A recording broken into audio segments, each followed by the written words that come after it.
start recording. So today I was planning on doing something of the last couple days for animation things. I've been messing with taking a blockhead dude, which is what I call my heads that are sort of blocky. And first thing that I was messing with is creating this as a cube and, well, actually rotated it where the horizon line is more or less across the middle, and having it rotate more linear, just twisting around in that direction. And then the next thing I did was I did something of a slit-scan augmentation sort of deal. I'm going to grab a new Sharpie. This one's a little bit dead, just so I get a cleaner appearance on things. I also kind of want just to use a new Sharpie.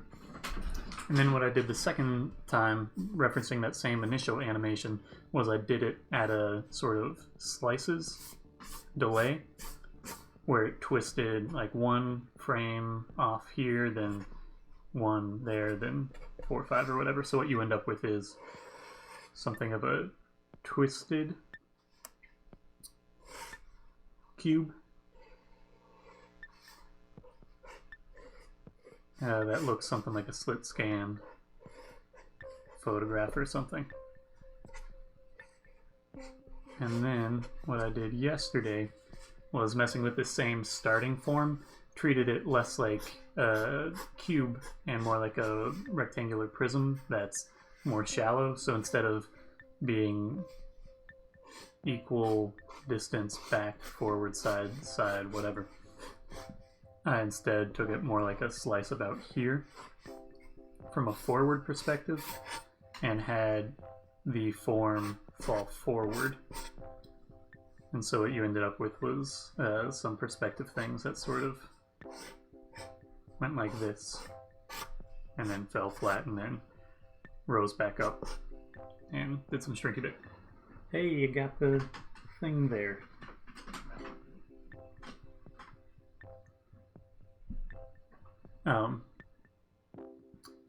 So that's what I did yesterday, and I'm thinking of doing a similar version to that delayed twisting sort of motion here, but instead having it apply to this forward falling and then rising up item. So what you'll end up with is not quite that. It'll be more like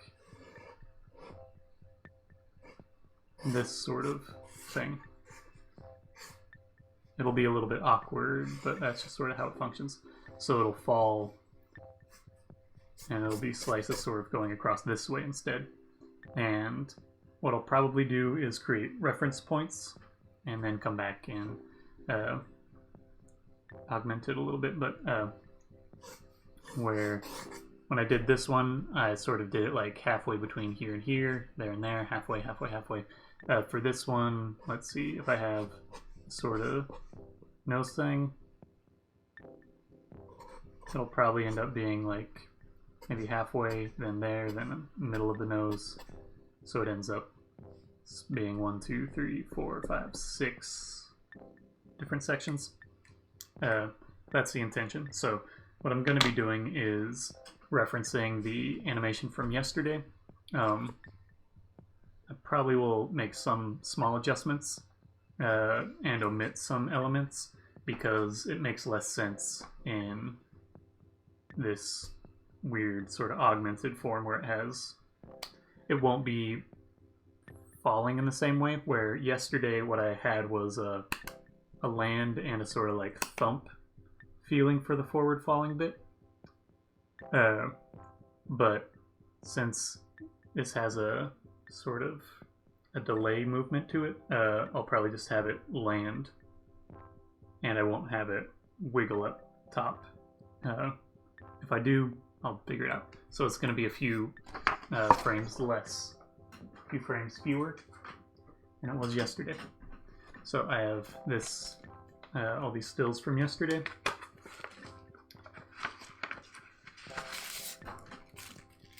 And those will be part of my reference points. and such. So, set that there and grab some blank bits. This one, this process doesn't have as much original concepting as I'm working along. So it's just referencing existing stuff.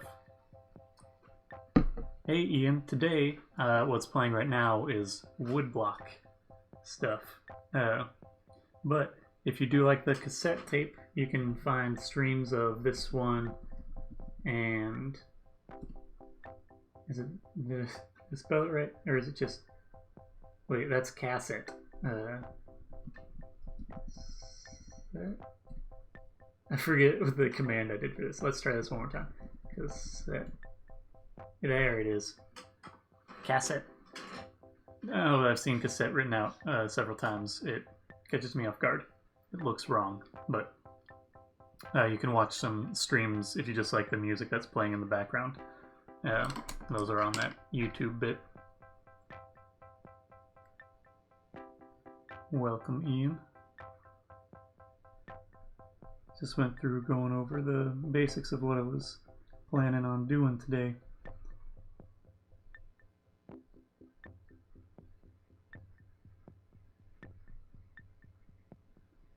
I'm doing something of a slit scan in the opposite direction of what I did more recently.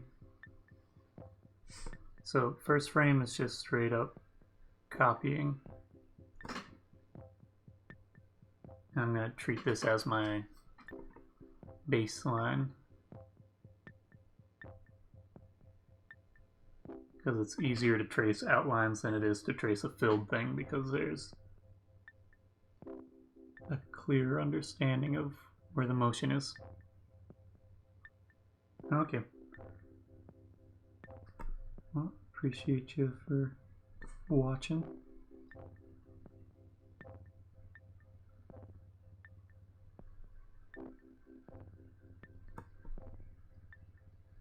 If you ever want to watch older streams, like I mentioned, probably before you jumped on, you can see them all on YouTube. I upload all my streams, unless there's some technical issue. I upload them within a couple hours of broadcasting, so it's going to be mildly awkward. But I guess the best way to do this is just sort of to do it. What I did as a methodology last time was sort of, here's the front end, and draw out that front edge of the slit scan sort of thing. This bottom edge is going to be all the same at this point, so I might as well just copy that over. And then mark off this point. That point's sort of understood, and that point. And so now I'll jump back to that first frame. And my imaginary sort of reference point is midway between here and here.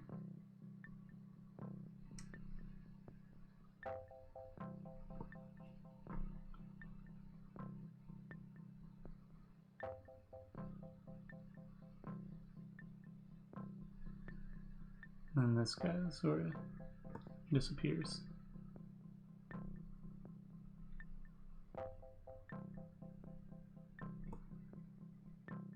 So the only thing that's been augmented so far is this far left edge is moving forward. It's as though I'm slicing this animation into pieces, but I'm smoothing out the rough edges as I'm working. Because the actual fidelity of information in the animation is relatively limited. I forgot to mark the eye. Do that just as an informed decision there. if you do slit scan with something that's like 15 frames per second, which is what I'm working with, you'll end up with these really harsh edges to things. You get chunky. It looks pixelated because you're slicing it up in a way that's not particularly smooth. I can leave this here. No, I want to take this one off.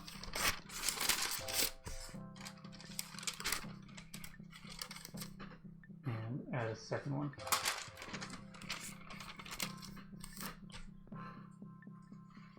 But if I'm doing my own sort of interpolation of things, then I can work with stuff. So again, this front leading edge, this front edge is where the motion is sort of coming from. This out here, midway here.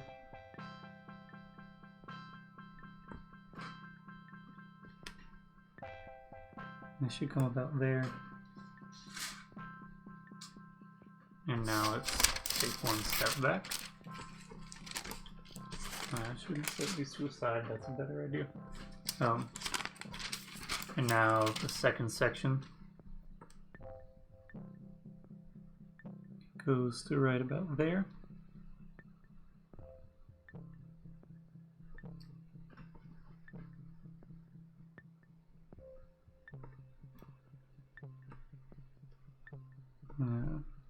Treat this as a leading bit as well, but just that front edge.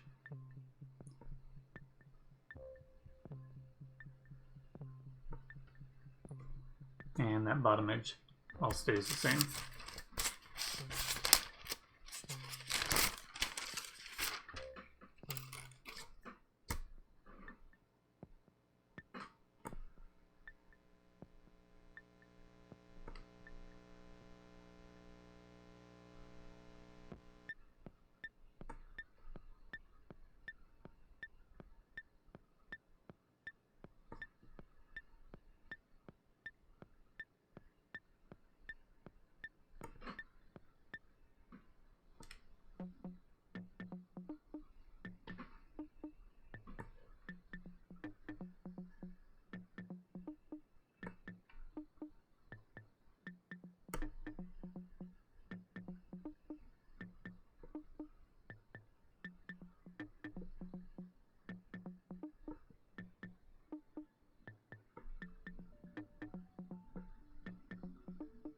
Frame 3. So this one gets pulled to the side. This will start to get a little bit more visually clear in the coming bits of time. I'll add frame 4.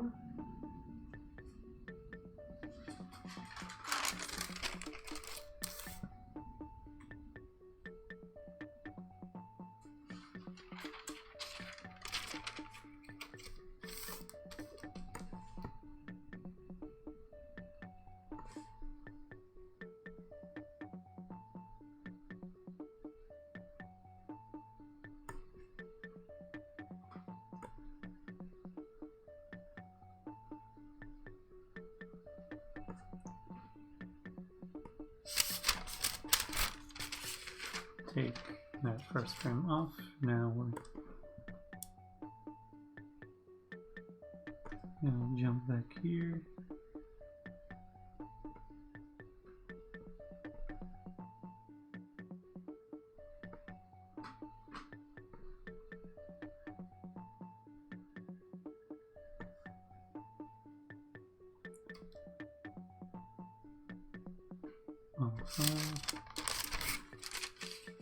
People doing all right today?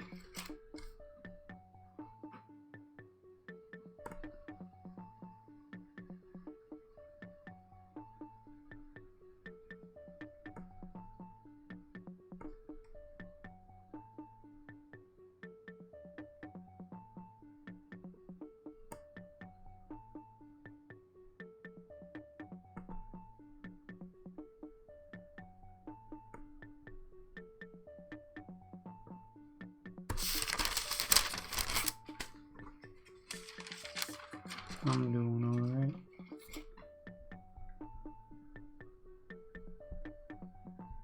How you doing, Benji? It's 70 degrees.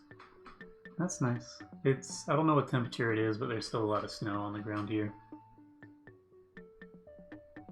But most of the sidewalks and roads are cleared, so it's not something that's inhibiting things.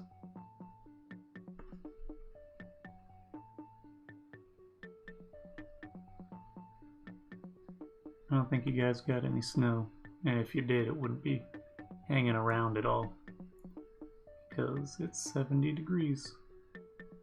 42 in South Dakota. Do you guys get hit by any snow in South Dakota? I'm in the New York City metropolitan area. Well, not in New York.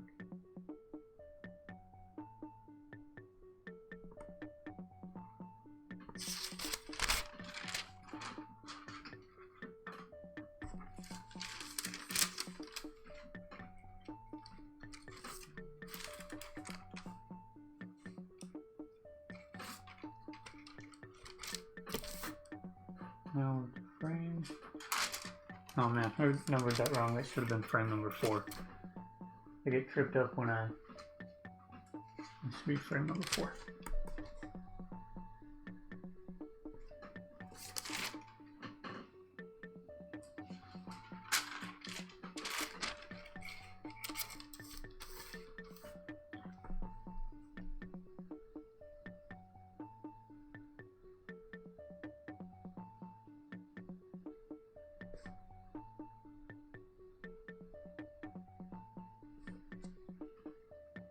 This is number 5.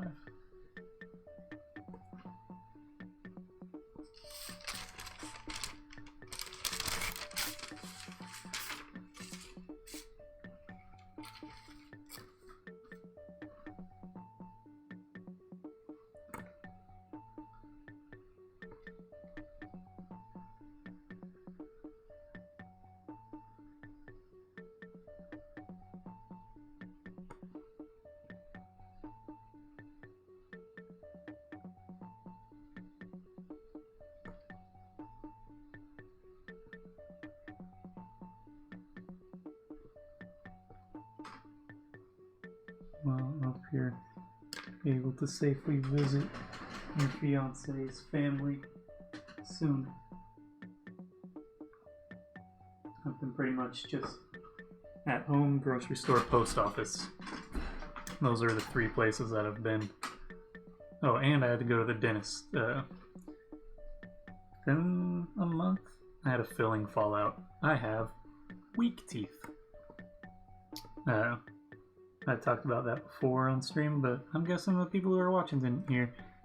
I have weak teeth, and the filling fell out, and my regular dentist was closed, so I get to drink more milk. It's got vitamin R. There is actually a product called milk now, isn't there, though? I do drink a decent amount of milk, but it's pretty much all in connection with sweets, so it's not the healthiest for my teeth. I'm trying to do a thing where I just throw sugar and milk at the same time, get calcium and milk, and just hope that it somehow creates like a super strong tooth. Has not worked yet.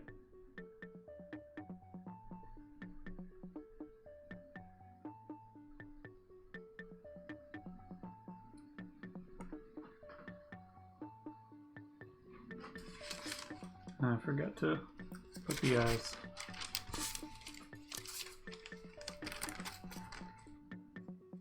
Because the eyes are more or less gone there.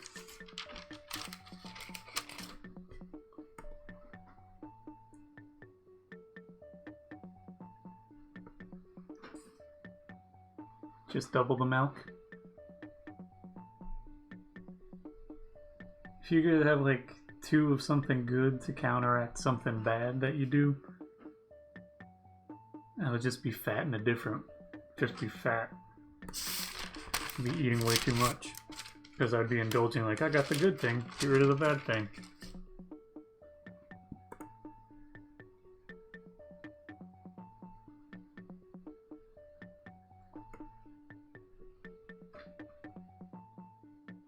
For this one, because I have more of a plan, the rough sort of estimate is that it'll probably be around like 20. I need to see. This is referencing a previous animation, so I have a better idea, but I'm removing a few frames because the motion of this is a little bit different, where the original is a solid something. It doesn't have any sense of fluidity to it. It's just like a tunk-tunk. It's a solid object. And so there's some frames where the motion, this is landing quickly, it hits hard and you've got some little like side bits here, but then it pops up as well. So, and then it falls back down. So that entire sequence will be omitted from this animation because this object is more fluid, and so it won't have the same rigidity of the previous animation, and as a result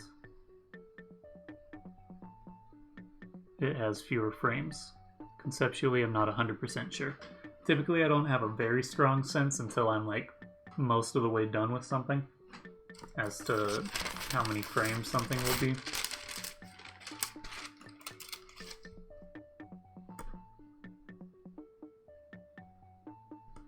But because this one is like a edited version of a previous animation, I have a slightly better understanding of how many frames.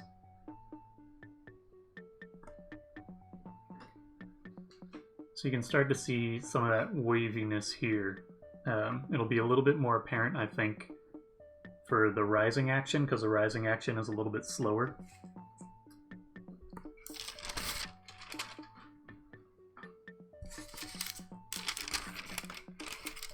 Most of what I'm messing with right now is essentially like 2-point perspective or 1-point perspective. What would it be for this? I'm not sure. I'm actually going to omit this next frame because no, not for this. This one's fluid. It's not having to be that hefty bit. Though it is harder to figure out where things are. When I actually did the playback, creating the video aspect of this animation, I got rid of this frame because it added too much. I had this smear here where it's distorted, this frame is, but then I added a second distorted frame because I thought it would help with the fluidity. It does make it smoother looking, but it looks weirder because it's like you have something that's in a constant state of being blurred, which doesn't make sense when you're trying to have something be more aggressive with its movement.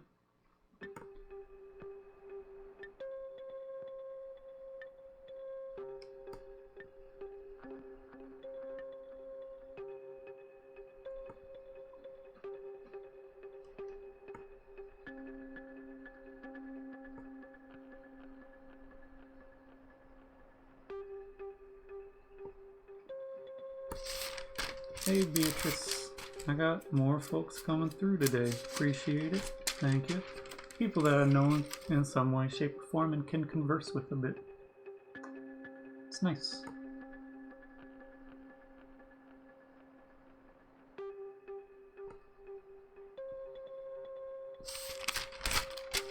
Let's get a general positioning of this thing here. It's the edge of the lips in general. Okay.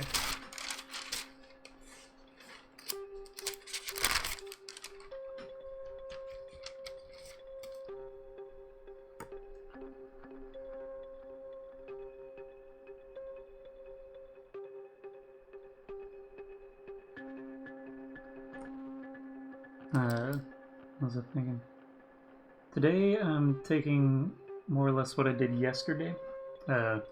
which is a rectangular object rotating forward, landing, and then flipping up from the reverse side.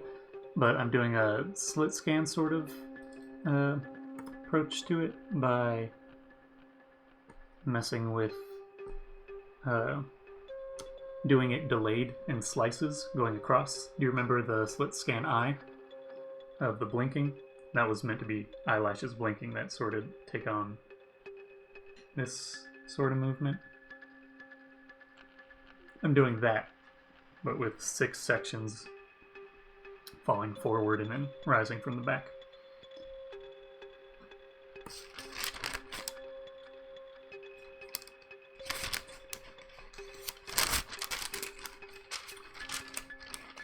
I was gonna say,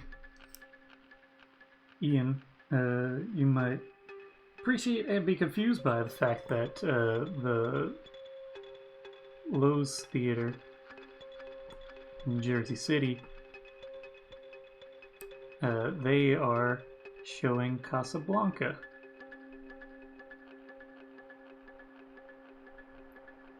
Saturday, I think. They've got a weird setup now. It's a pretty large indoor theater. So they have that bit, but it's large and they have limited seating and such. But it still doesn't seem right. They'd be showing, like, having movies in any way, shape, or form. I still have never seen Casablanca. It's the sort of one that would have been a good one to see in that setting, but I don't really trust it at this moment in time.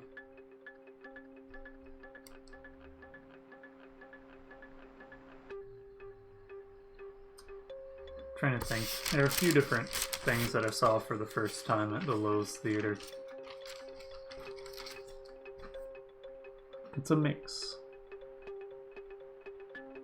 But it's a good venue to just be like, I'll see what they're showing. That was the first time I saw, what is the Kiefer Sutherland vampire movie? The Lost Boys. Most of what I know about it is Play It Again, Sam. Stuff like that.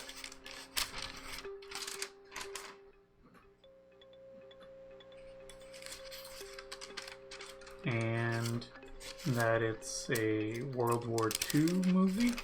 World War I, World War II. Trying to get out of someplace I forget. Well, I can't really forget something that I've never seen.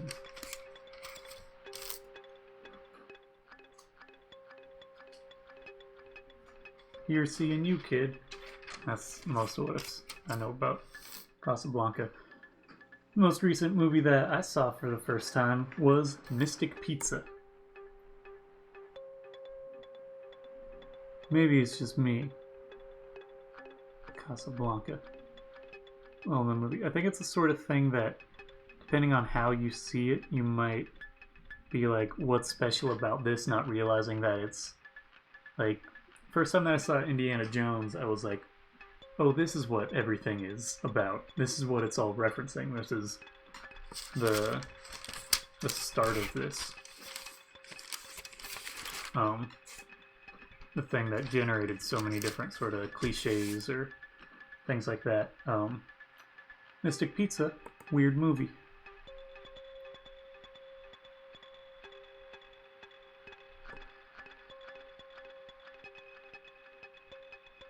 What was I thinking?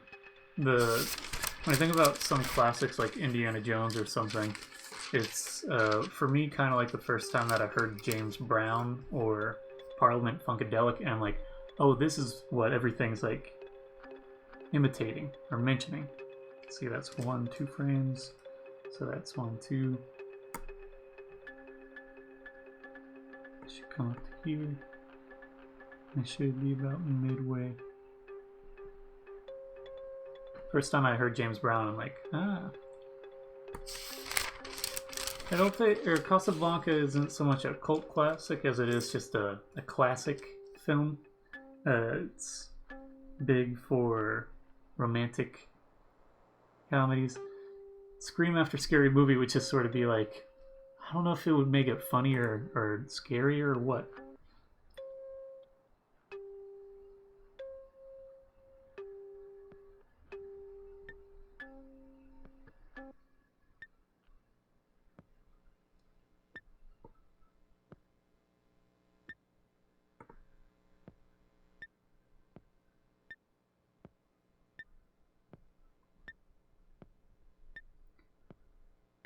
It's not exactly the same as like hearing the song that's sampled for the first time, but it's a little bit of that, which I guess goes with James Brown stuff. But like first time being like, or really realizing that all of this is sort of referencing a handful of people. This should be number 7, shouldn't it? Yep, this is number 7. I'm gonna do that probably a few times.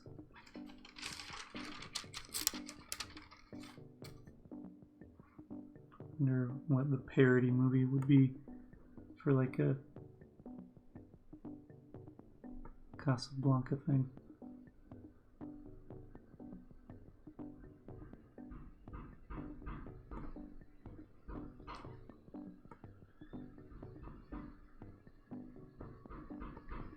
Can't show it to you directly, but later I'll send you a picture of, or maybe I'll post it on Discord. I gotta incorporate people being like, hey, join this thing and have a conversation or something. I started a Discord. I don't know if you're into that sort of thing, Ian, but I'll throw this in there into the chat if you want to join up on that. I know that Beatrice is in there. Forget if Benji is, but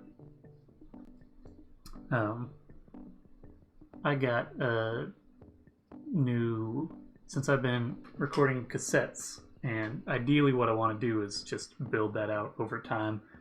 I've been recording approximately like 5 to 10 minutes of music per night, and it's just creating a sort of simple loop deal, not anything too complex, just using an app on my phone. And is this number 2? That's number 2, which means it's the last one. Using an app on my phone. Thanks for following, Scintillating. I forget what the rest of it was. I just got an email notification. Anyway, got more cassettes.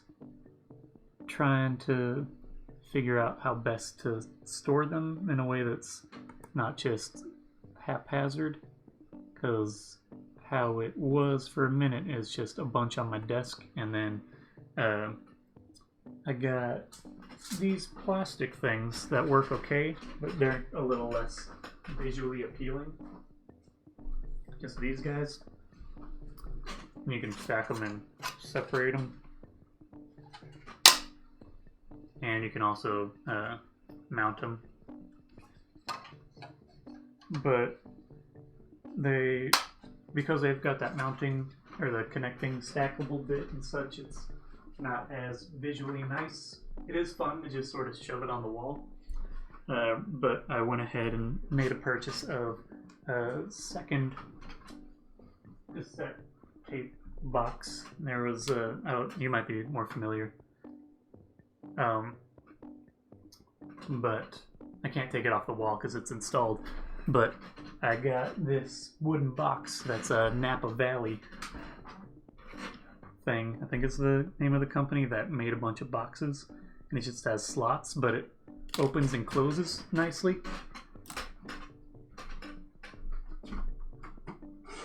I don't know if you can see that from there, but it's mounted on the wall.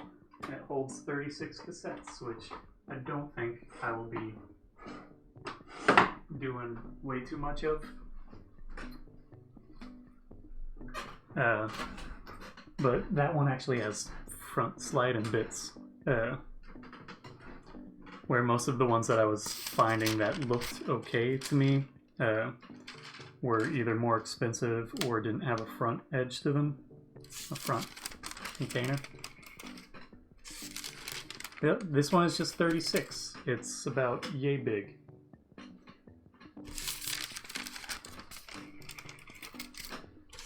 And this one has sliding door covers.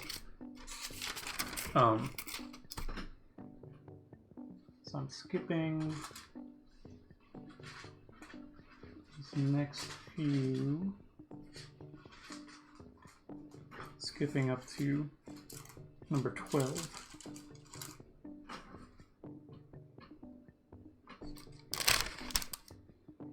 Seven. So now I have to do some more thought process stuff. It was a nice one. And I can use it as a little shelf. It's a nice little guy. You know what? I think I'm actually going to, for my own sake, this might end up being a full 25 frames if I'm doing it in this direction, but I think what I'm going to do is have everything settle into this like solid bit down here. You might have to do this in reverse, sort of. Or you can just, here, I'm just gonna have to reference this one and then advance it a bit.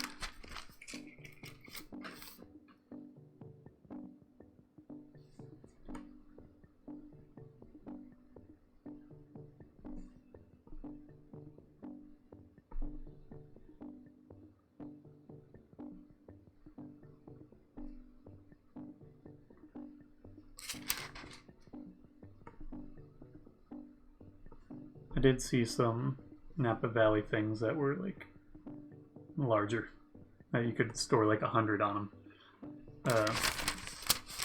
What I've been doing for the cassettes, the cheapest way and the most interesting to me way to find a variety of different tape shapes and such, different tape styles, kinds, and find them cheap, is to buy lots that people put up that are just of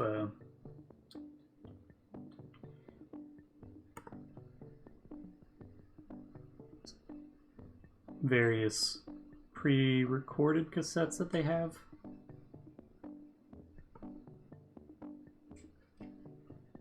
This is number 8. So the ones that I found, there's one that is, it is a live feed. It just ended. Time to flip it. Scantalizing Willow, thanks for following. Yeah, it's a live feed. So now it's time to flip it.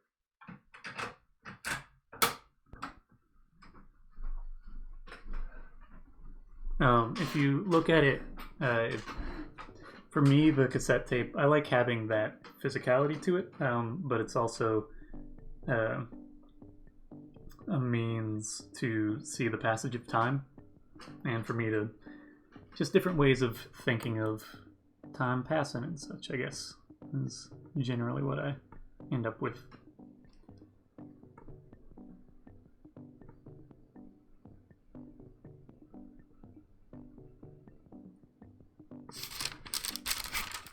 But I got a lot of cassettes, like, meaning a collection of cassettes. If you ever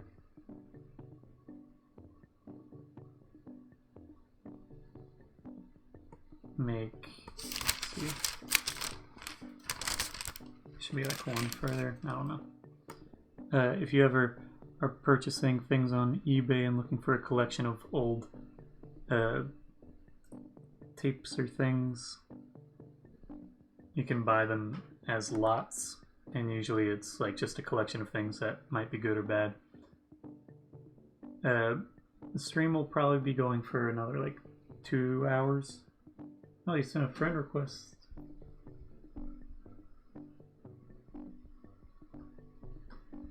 We've got multiple things happening.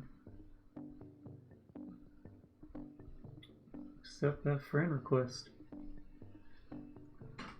I'm not great at using Discord, but trying to engage people more. Thinking all over the place. It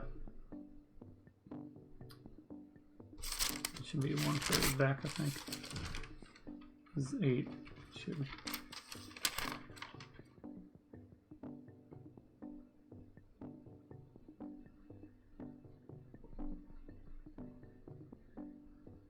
doesn't have to be perfect. This is a little bit awkward of a thing in general.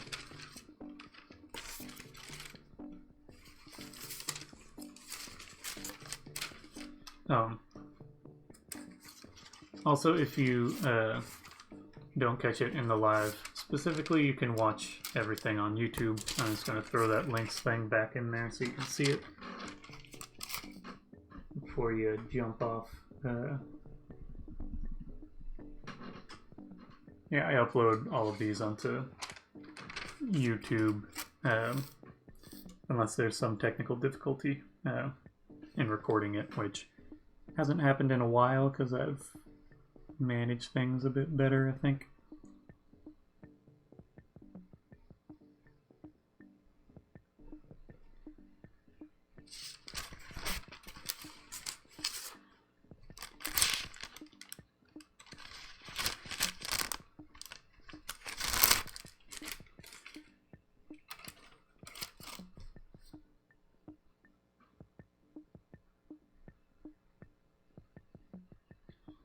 And this one, no, I need this one. I end up referencing frame 4 for this side, just about. So let's go one forward and make this frame number 5. I haven't had any technical issues with recording in a bit. And if I have, I've figured it out during the stream. I think the most recent thing I had issue with was audio doing weird stuff, but gotten better with that.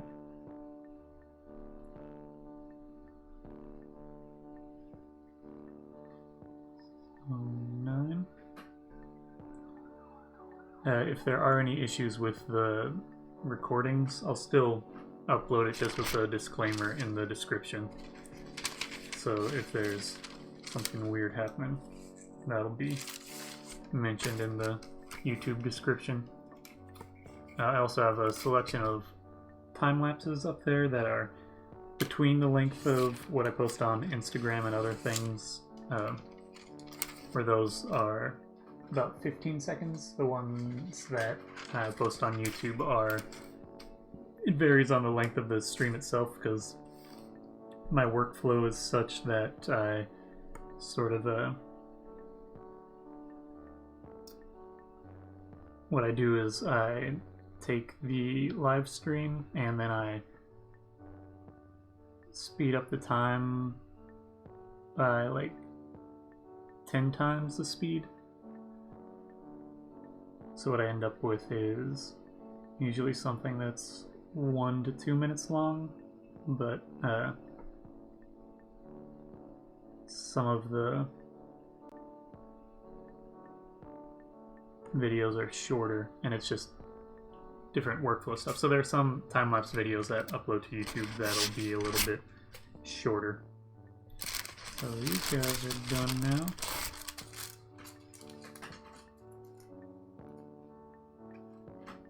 This is 2. Let's go here. And here. This one's going to be a little bit more awkward, the action of it rising. It was both a little bit more awkward in the process of animating it, but also it'll be slightly more... Oh, I need to do frame 7. Have a regular old settled version.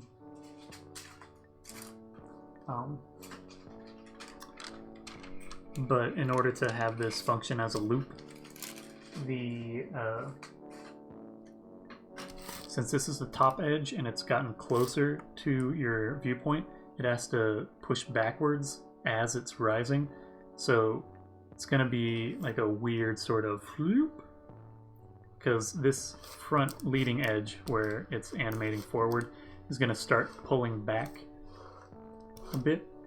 It's going to tighten, and this one's going to remain the same width, so it's sort of going to squish up is what the animation is going to end up having a little bit of.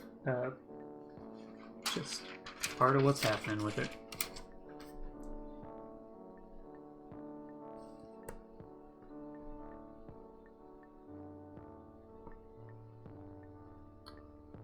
jumping back a while, I was gonna say in the tapes that I got, they're all like blank tapes more or less. The main advantage of getting used blank tapes over just any lot of recorded tapes or recorded blank tapes is that they are a consistent length. When you have a cassette tape, it has these little empty holes that allow for recording mechanisms to happen. Let me show you in just a second. I only have one like manufactured cassette tape here. This one, this guy, and one of these. For Ian, thought you might be interested. A number of the cassette tapes have church recordings on them, which is interesting. So, cassette tape, if it's a blank tape that's meant to be recorded, it has these little tabs that are present on them. But if you have a purchase tape, it won't have those tabs present. And there's a mechanism, at least in my tape recorder, that when you press the record button, there's a section, a little like thing that tries to push here, and if it finds resistance, then it allows you to hit record. Otherwise, it pushes in there and it won't let you physically push the record button down. And that's to make it so you don't accidentally record over something, but you can also tape over those spots. But this cassette tape, Talking Heads, yep, that's what I was getting at. I found or figured that out with VHS tapes.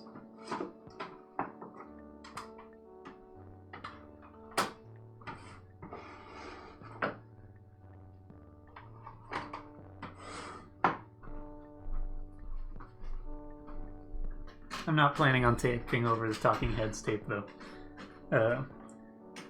But if you're just looking for any amount of tape to record over as a thing, or if you have a pretty short thing that you're recording, you can get away with taking a pre-existing manufactured cassette tape, which tends to be in greater supply,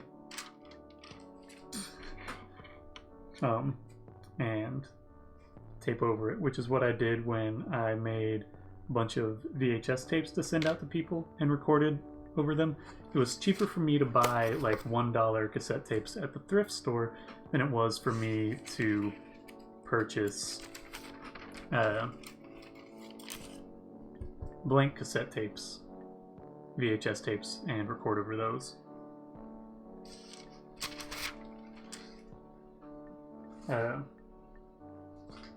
If you are shipping things out, it's not as much a thing with cassette tapes because they don't have as much weight to them. But if you have like a 2-hour blank VHS tape, it can weigh like an ounce or two more than like 30-minute tape. And if you're not recording something that's particularly long,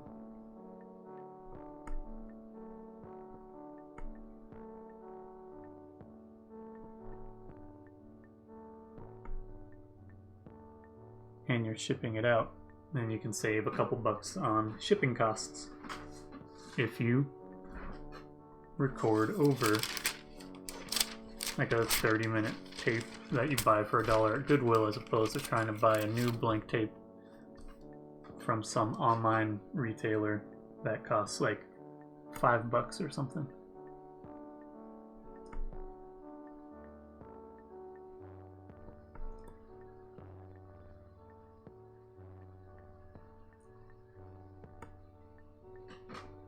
VHS tapes have a similar like mechanism in place where it is attempting to, it's the thing that makes it so you don't record over manufacturer like professionally recorded tape or something. But you can also break off those tabs if you want to prevent yourself from accidentally recording over something. So all the tapes that I've been recording have those little tabs broken off.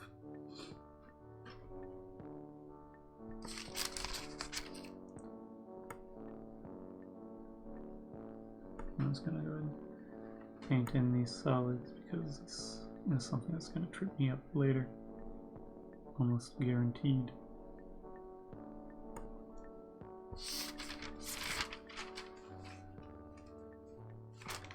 And that is up to the side. Don't need those anymore.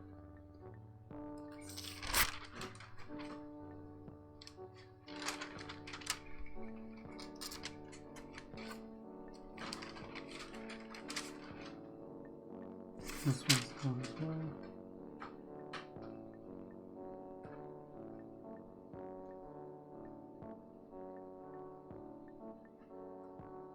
I think different ways. Oh wait, let's place this here. That's how I'm going about it. This might be something of mild interest to you as well, Ian. I started following someone on TikTok that's a woman that does game repair at a Chuck E. Cheese, like in the Midwest, and is at one point was in a Blondie cover band.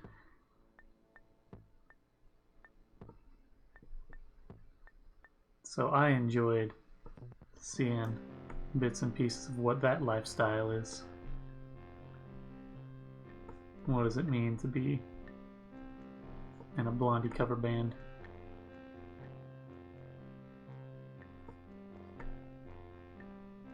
And repairing different things.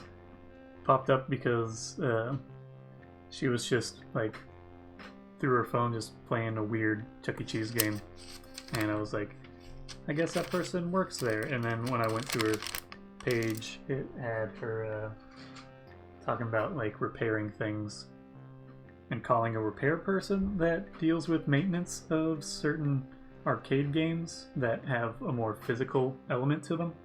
And there was one that had water in there, and she was calling them like repair person or the rep for the thing, asking them about whether or not there was something you could put into the water, like as a mixture sort of thing that could help with preventing mold and such.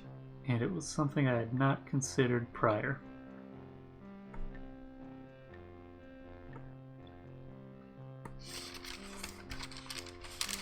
But those jobs and those people exist, and not only is there a person who's repairing all of those Chuck E. Cheese machines, but there's a person who is paid to talk to the people who repair those Chuck E. Cheese machines. Also, not the safest time to be a Chuck E. Cheese employee.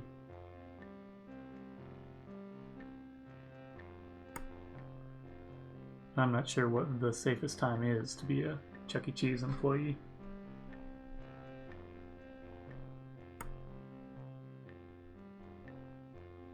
It's probably not the most dangerous. It seems like the sort of people who have committed to being a arcade cabinet repair sort of person, that you are probably someone who is very passionate and has to decode things that were written a while ago and then understand a mixture of mechanical and electrical engineering, but in a way that is almost undoubtedly self-taught or passed down by like word of mouth. I guess it's the closest thing you get to like a modern true apprenticeship, being a arcade repair person, because it's not something that like there's some degree of going to a trade school, but it's not like plumbing or something where it's like, come to our trade school, there's always a need for more and more plumbers. It's a specialized field where you get paid decently to fix things. I'm guessing you get paid decently to repair things by enthusiasts, but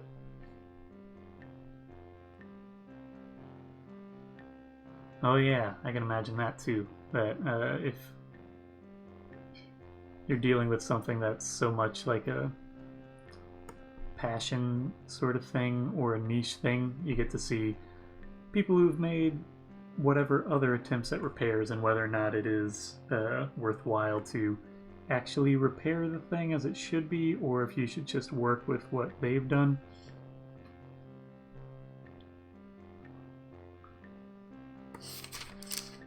I think it's like arcade cabinet pinball repair people fall into, like, I would appreciate like listening to an NPR story about them, but I don't necessarily want to interact with them directly.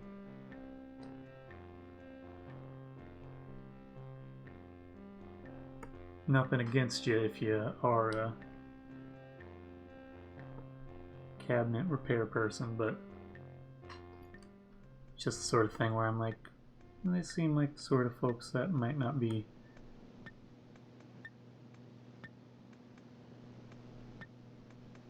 that's probably a more expensive fix for a pinball machine than it is just like fixing it otherwise. I smeared that a little. Where is smeared on? I'll leave that there. Yeah, I'll fix it. I'll do another one.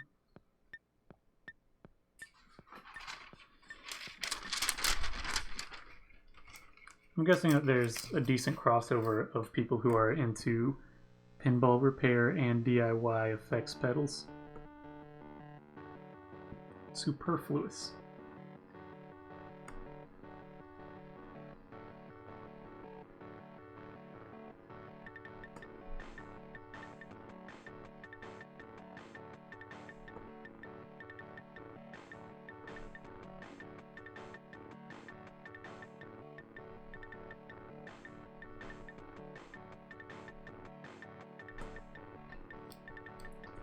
Okay. Smeared that last one more than I wanted to, so now it gets the toss.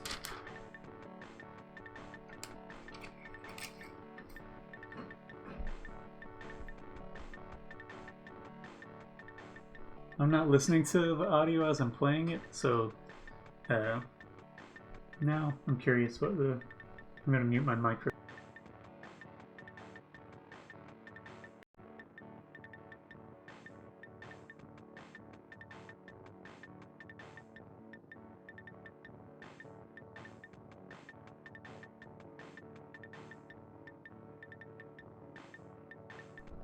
Yeah, I figured it was this one.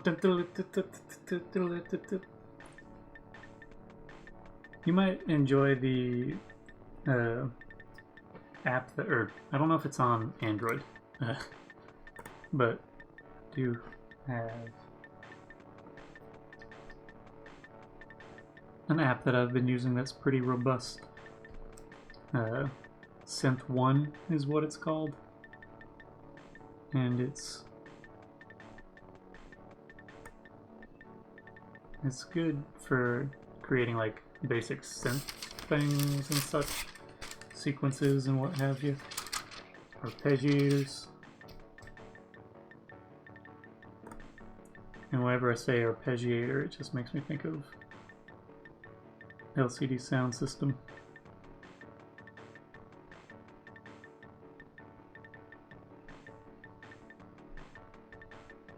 Cord gadget on the Switch. Does it have BPM for sequencing things? Because I'm using a little drum machine that I have as well, and I gotta sync them up when I mess with them.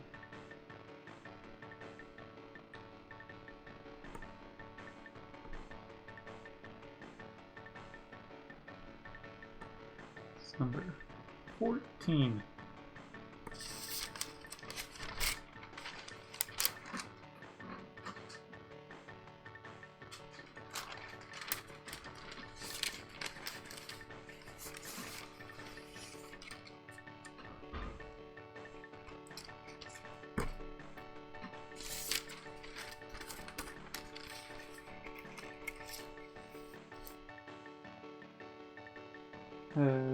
I do have an old... The only reason that I ever opened up my iPad that I got in like 2000... 10 or something. It's older than I. Just saying it out loud made me realize. Is I have a Moog app on there, and it's pretty good, but I don't have the best sense of rhythm for using it outside of like recording a small loop and then maybe tightening or loosening it up a little bit on either end.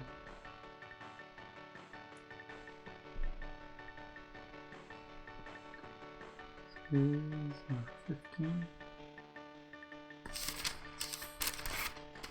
You can do a little recorded loop, but it almost immediately gets out of sync because I'm not super well versed in combining those things. I like the little drum machine that I have. It's a what is it called?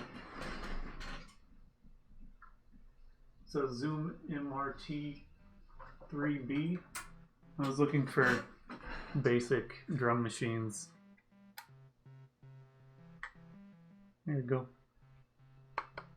It's got, what is it, 14 different sounds per each kit that you have, and you can record loops and stuff on it.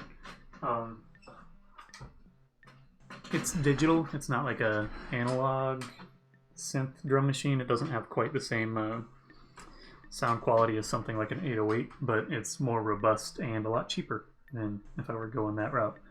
That was one I got on eBay. I did have to replace internal battery in there because it had died. There's a small like watch battery inside of it.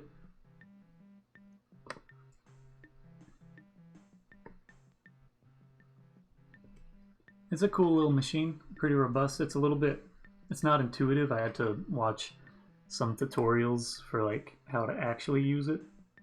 But it's a nice little machine. It's got pressure sensitive pads that have 3 different pressures for like how hard you're hitting it. That's not perfect, but it works pretty well, and I like it. It does what I need it to. And you can record a bunch of sequences and then come back to them or play them with different kits pretty easily.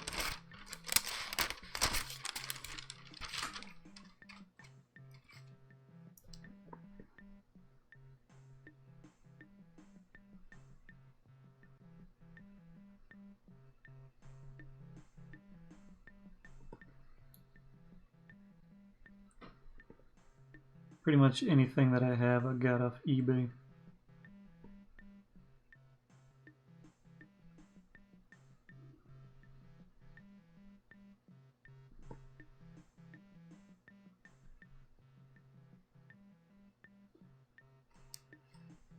If you do get one of those, it's pretty likely that the like memory battery is dead. It's like if you have so it'll turn on and play, but once you turn it off, it won't remember anything that you did, which isn't great if you're like programming different drum patterns and such.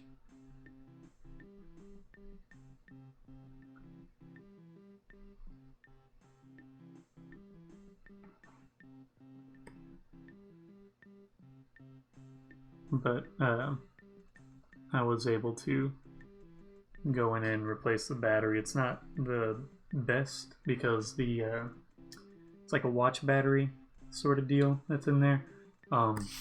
It's tack welded to some mounts. I think that's what you call it, tack welded. So you could buy a specialty battery sort of thing that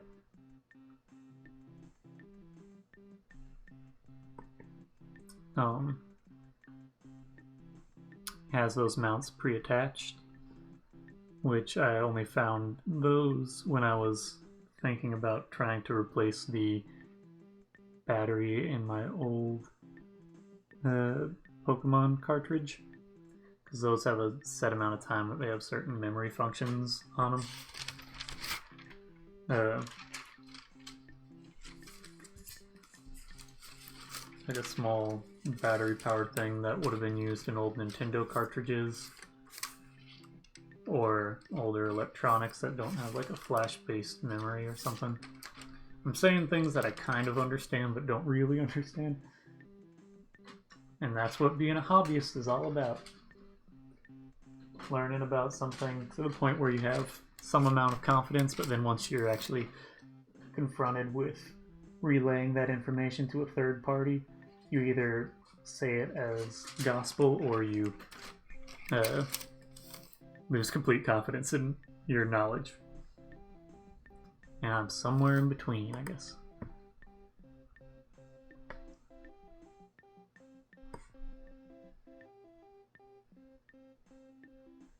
I don't know if I ever recommended it to you, Ian, but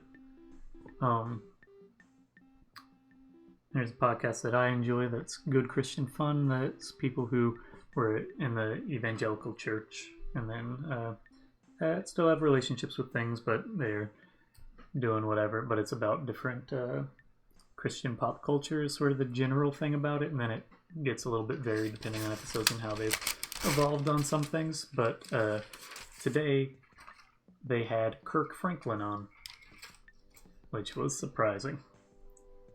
But he was nice about stuff, and he really enjoyed their jokes, which was funny, and they were sort of like in a weird state about it. Good Christian fun. It's with Kevin T. Porter, and I forget Caroline's last name, but Kevin T. Porter pops up in some things here and there that you probably have seen or are aware of. He's an LA-based dude who did a podcast called Gilmore Guys with Demi Adejuyigbe, and they're good friends. I grew up Christian. I don't know what I am now, but I'm not anything in particular.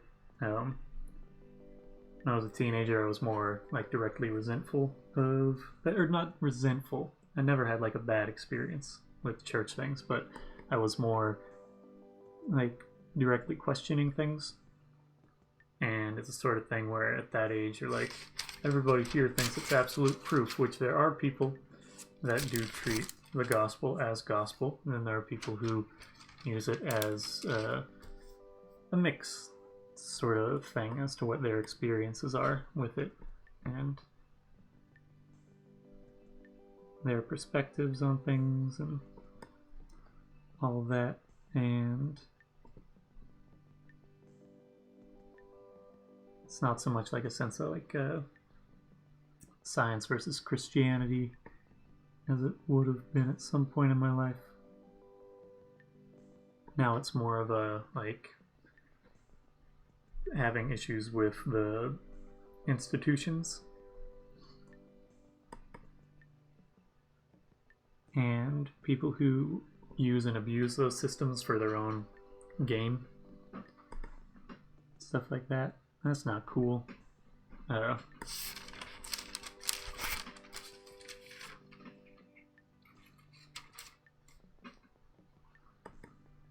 it's weird hearing Kirk Franklin on that podcast.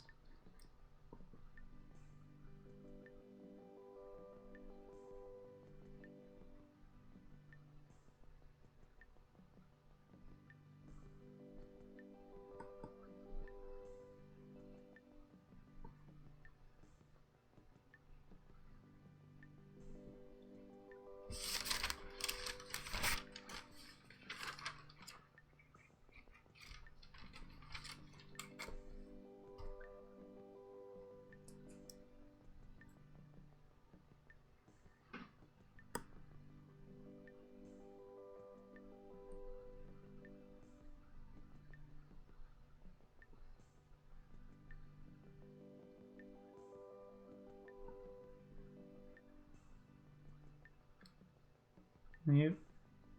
This fan club can be a lot.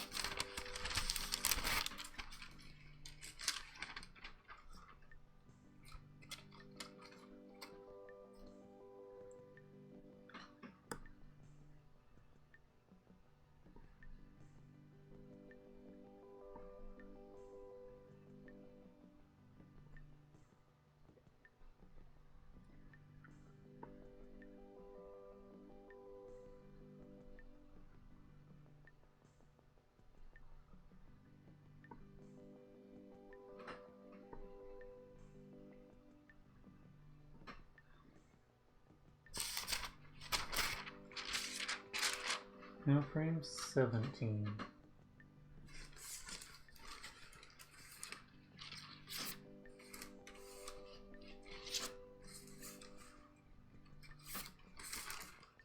Started rewatching Freaks and Geeks. Been enjoying that.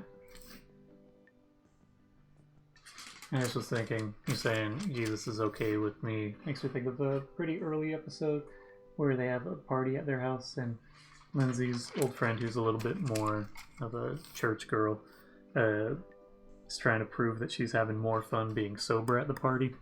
And she plays piano and starts playing Jesus is just alright with. That's what it made me think of.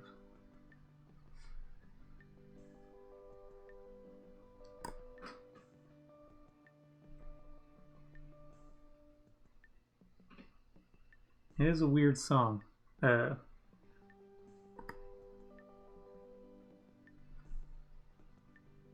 What was something that was surprising to me is that last year,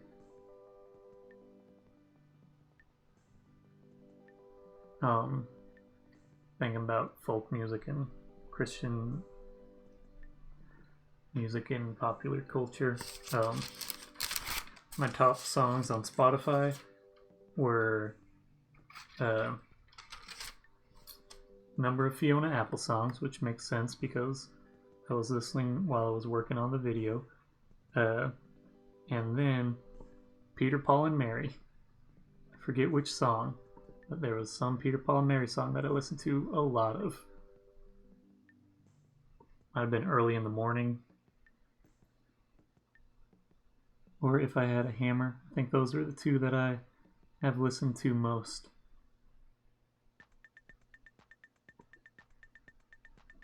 If I had I'd hammer in the morning, not hammer.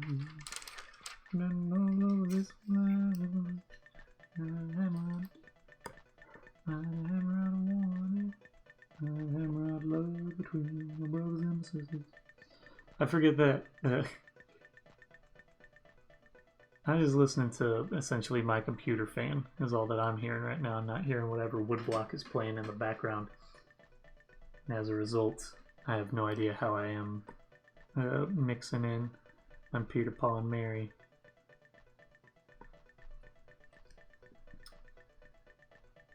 With that woodblock.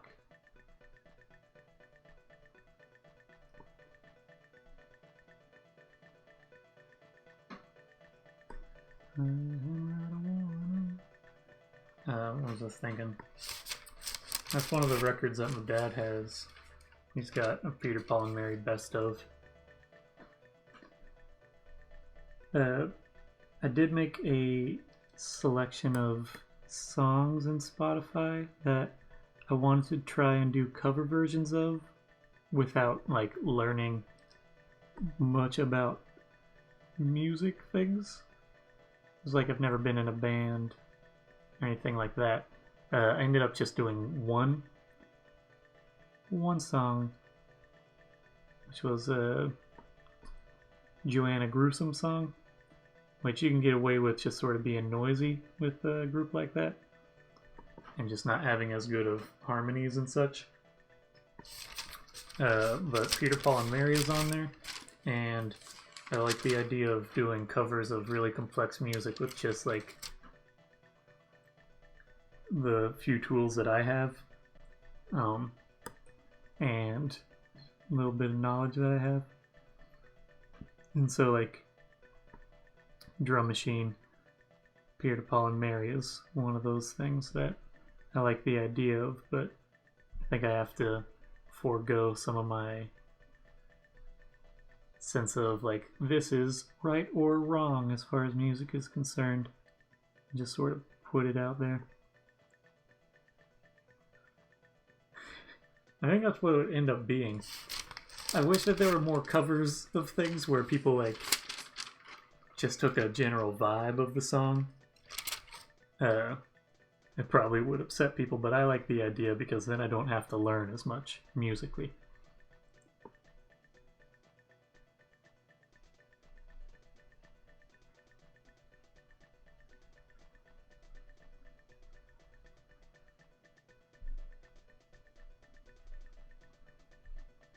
Ooh.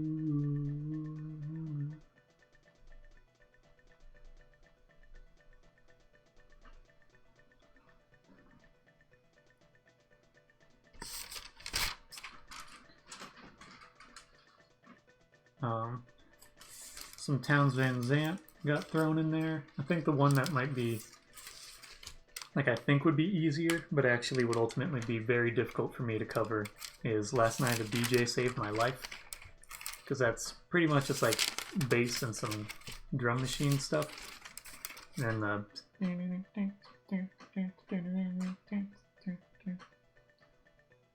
but it's dangerously close to me doing like an a cappella cover of something.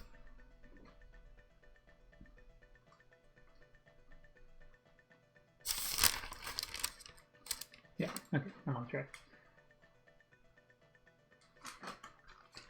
The more I talk on something like this, the more likely I am to make some odd mistake in the mix, because this is a little bit odd of a process.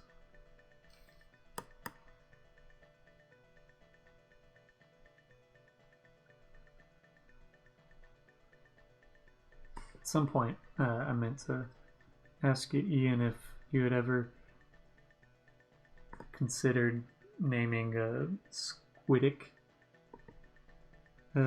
mix or whatever. The Chronicles of Squidic. Chronicles of Squid Dick.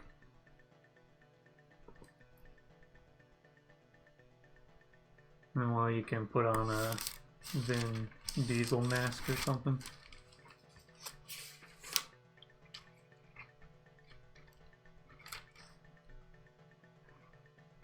Greatest Hits retrospective. The Chronicle, or that's your like fake. I think you spelled retrospective correctly.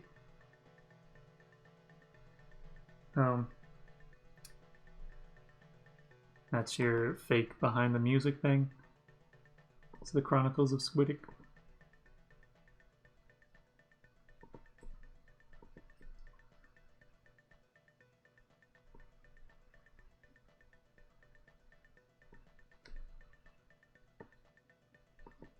I'd hammer out a warning.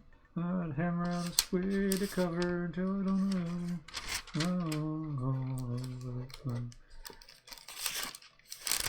When people get big now, that's when they get their VH1 special. All the big bands are getting VH1 specials nowadays. It's the mark of a particularly successful group.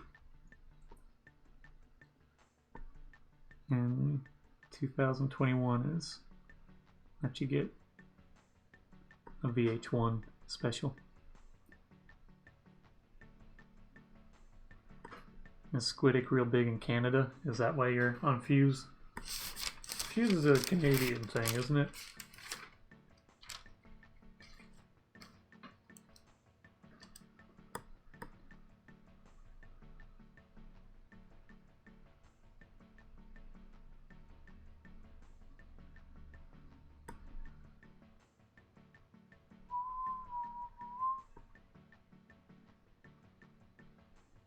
That checks out what I know about Canada. Degrassi. And that's it.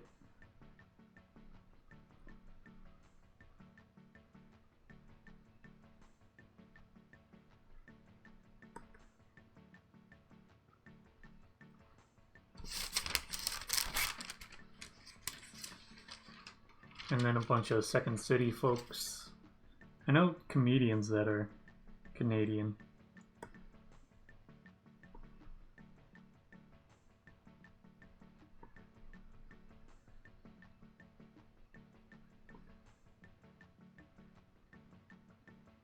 I'm surprised out of the Canadian improv troupes that I'm aware of, it's just Second City and Kids in the Hall, but nothing.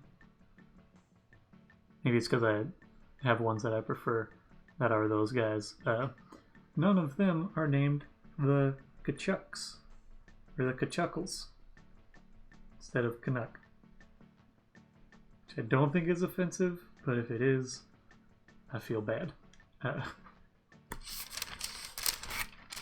In my mind, it's like Yankee or something.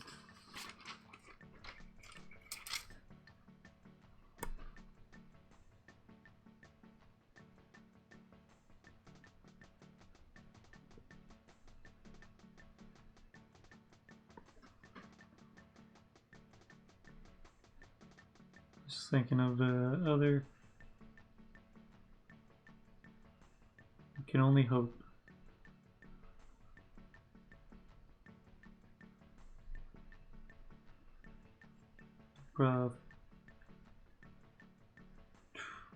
Improv trope.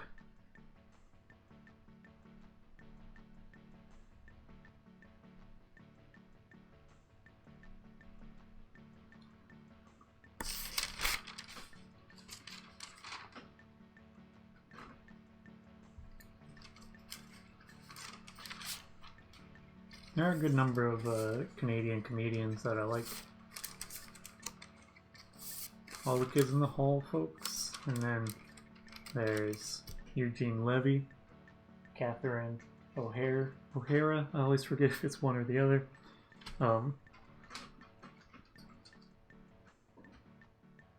Well, Will Arnett is Canadian. I believe Christopher Guest is. A lot of the folks in Christopher Guest movies are Canadian. Alright, just about close to being finished with this.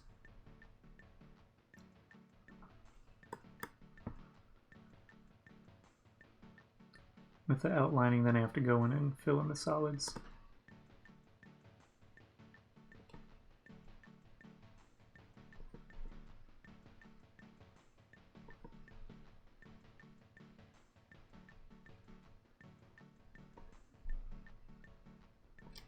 At some point in my life, I thought that I could be okay at stand-up comedy. But I never thought, I want to do some improv. That was never something on the table. I'm not sure. I feel like improv pulls people who are maybe a bit sillier, a little bit more social, perhaps. Trying to think, like, culturally, what makes someone more into improv versus being a stand-up comedian. I haven't watched much stand-up in a while. If I was in high school, I would have just like boom, boom, boom, boom, boom, because I was listening to a lot, but in a number of ways, me listening and interacting with stand-up comedy has shifted to just listening to podcasts a lot more often.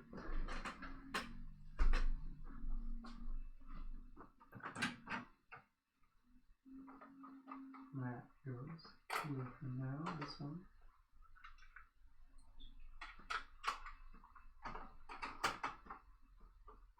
I'll do cowbell.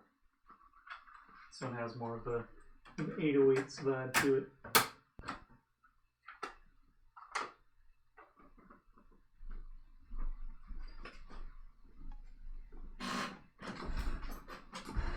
In high school, I just listened to the same stand-up comedy albums like over and over again. So a lot of Jim Gaffigan and bits and pieces of stuff like Dimitri Martin and Mitch Hedberg was big and that sort of thing.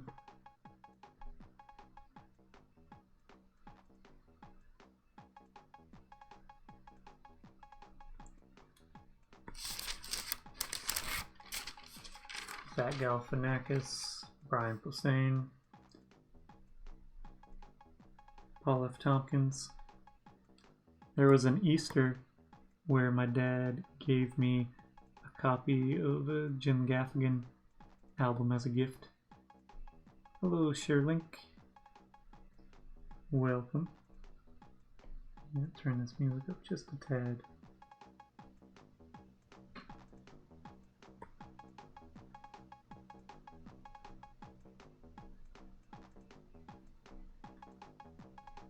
Between my brother and my sister. Lewis Black was another one I listened to a lot in high school. Maria Bamford, not as much at that age. I got more into Maria Bamford as I got a little bit older. And appreciated the vulnerability of someone like her more. We're at a younger age, the vulnerability is, at least for me, it seemed a little bit more off-putting at times, just because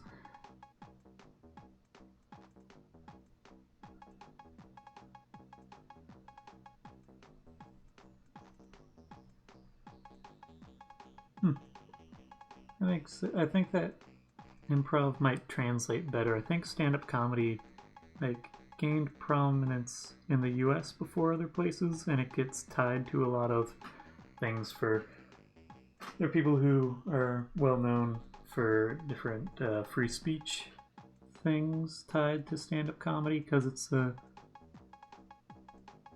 personal sort of act. Why do I use a brush and not a pen? Brushes are cheaper. Brushes have a little bit more fidelity to them. You can control them a little bit better. You're open to more ink possibilities. Most inks that go into pens tend to be a little bit thinner. They don't get quite as opaque as something like a Sumi ink. You get a greater degree of variation. I have tried using brush pens in the past, and it's a mixture of me not being great at taking care of them. I missed the lips on this guy. And just the ink is... I do use pens here and there, but brushes I prefer if I'm doing freehand things. It feels like I have a better sense of control. I like the look of it, and line variance is better. Those are my general reasons. And it's a preference I've gotten into. With this brush, even though it's just a cheap round one, you can get very thin lines or thicker lines, and it's really difficult to get that sort of dynamic range with a pen. Even with a fountain pen or something like that, doesn't work quite the same.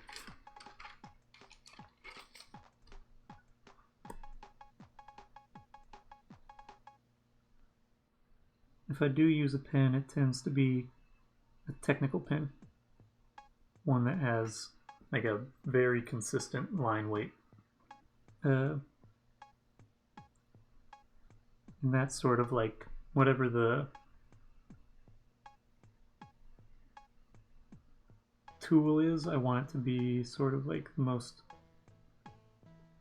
specific usage of that tool. So pins being more of a tool in a machine almost. Try to use it in a way that emphasizes the format, the line being consistent or dry or mechanical, a little bit more rigid. Getting a smooth curve with a pen is so much easier than with, curved thing with a brush is so much easier than with a pen.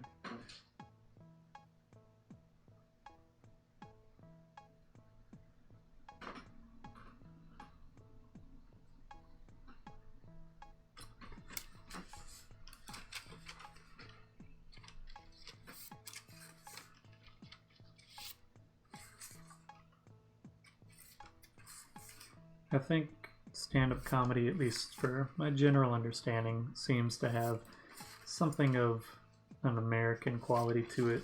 Just how it's about the individual, observation, speech in a public setting, personal thoughts, personal ideologies sort of things, that it's very much about the individual. A shared experience, but controlled by an individual. Improv is probably a little bit bigger now. It sort of goes in ebbs and flows, it seems. Okay, this is where it should be. Wait, no, 20. Let me just double check that this is advancing. I might need to.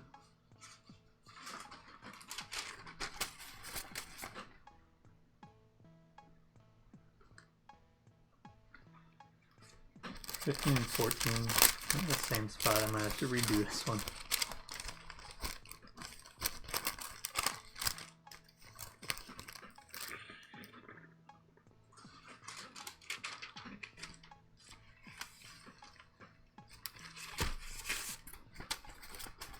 Yeah, I think I messed up. Let's redo number 19. I got distracted. Okay. Jump back, or just... I'm gonna redo this guy.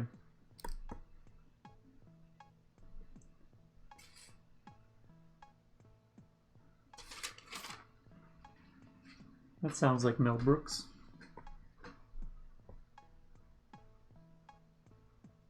My senior year of high school, I took a class, that was Photo 2. Oh wait, no, that's not when I did it. It was when I was a junior. So, year before, senior year, I took a class that was photography. It was photo, and at the end of it, we had to make a book on the subject of our choosing. And my subject was, what makes something funny? Why are things funny? And it just was me looking at different sort of like categories of humor and talking about how they don't necessarily make sense, why something is or isn't funny. At that time, I wasn't super aware or cognizant of how much cultural things go into humor, because that's one reason you don't see as many comedies nowadays, is because the film market is worldwide.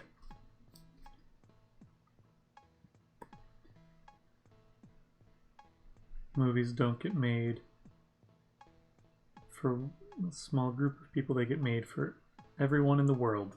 And so comedies and romantic movies are things that rely heavily on local culture of just a single country, as opposed to worldwide. It doesn't translate as well. If you think about something like a pun or a joke, it's usually referencing something. It's not specifically like a worldwide understanding of this is sad, or this is happy, or this is action, or these are robots, or this is scary. Things tend to be scary similarly throughout the world, or actiony throughout the world.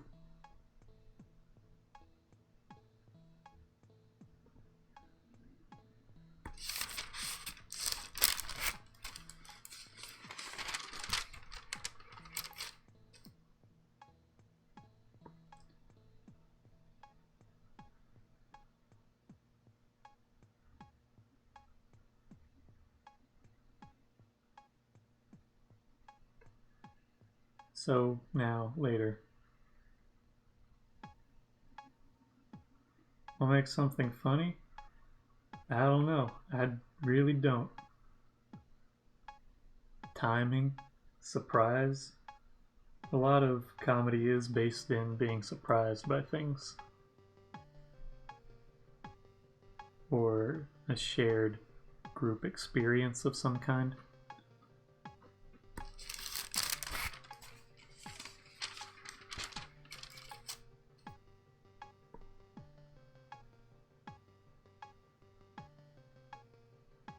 Vulnerability can be funny.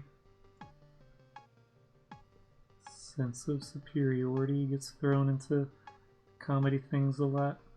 Things that are uncomfortable are funny. Context can be it too. Context plays a lot into things being funny or less funny.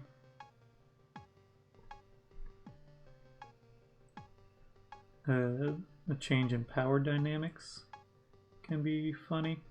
Absurdity, but that all sort of falls sometimes into some form of surprise.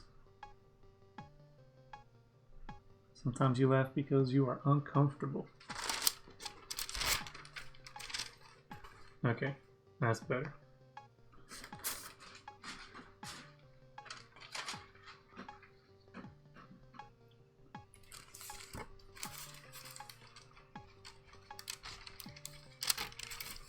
$16, $17, $18, $19, $20. Well, this is frame number 20. This one might end up being 24. This is one I could have actually worked out the math on it, but I'm not sure. Sometimes things that are funny make perfect sense, though.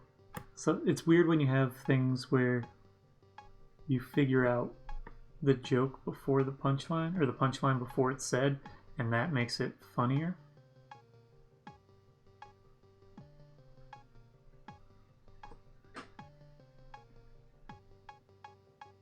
Absurdity, surprise.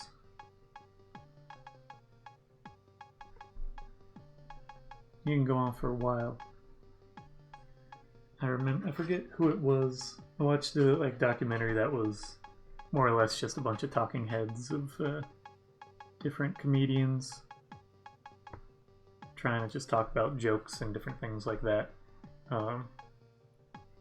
And there was one guy towards the end that talked about comedy as just sort of being the antithesis of tragedy, which plays into classic theater stuff.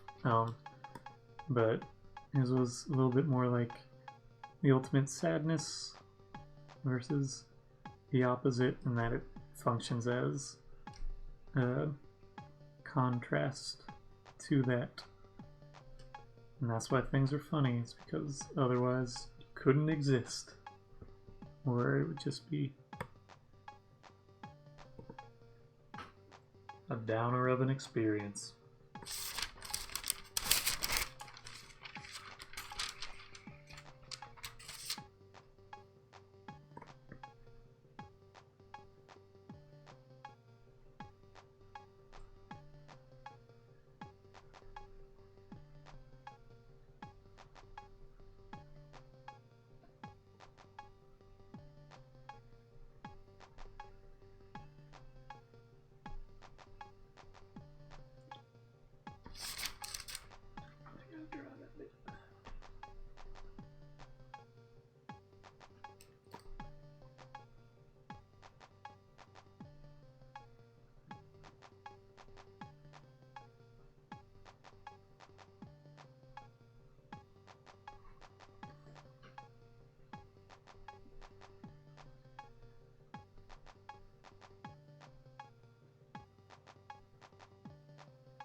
I remembered another comedian I actually saw with Ian in Atlanta. I saw Kyle Kinane. I didn't really listen to him in high school. I only really listened to him in college.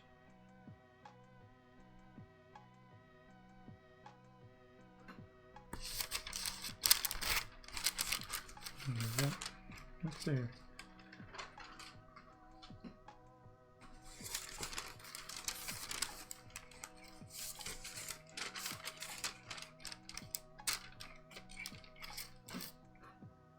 Now it's far side of the nose. 22, 23, 24. This will be, we'll make it 24 frames even because it'll have a tiny bit of resting. Though it only really needs 23 frames.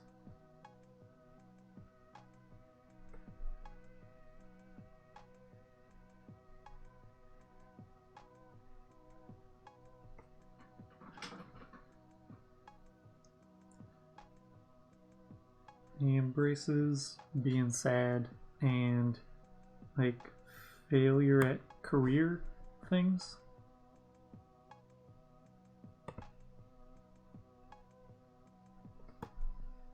Probably told you before, but I think that you'd enjoy the podcast Good One.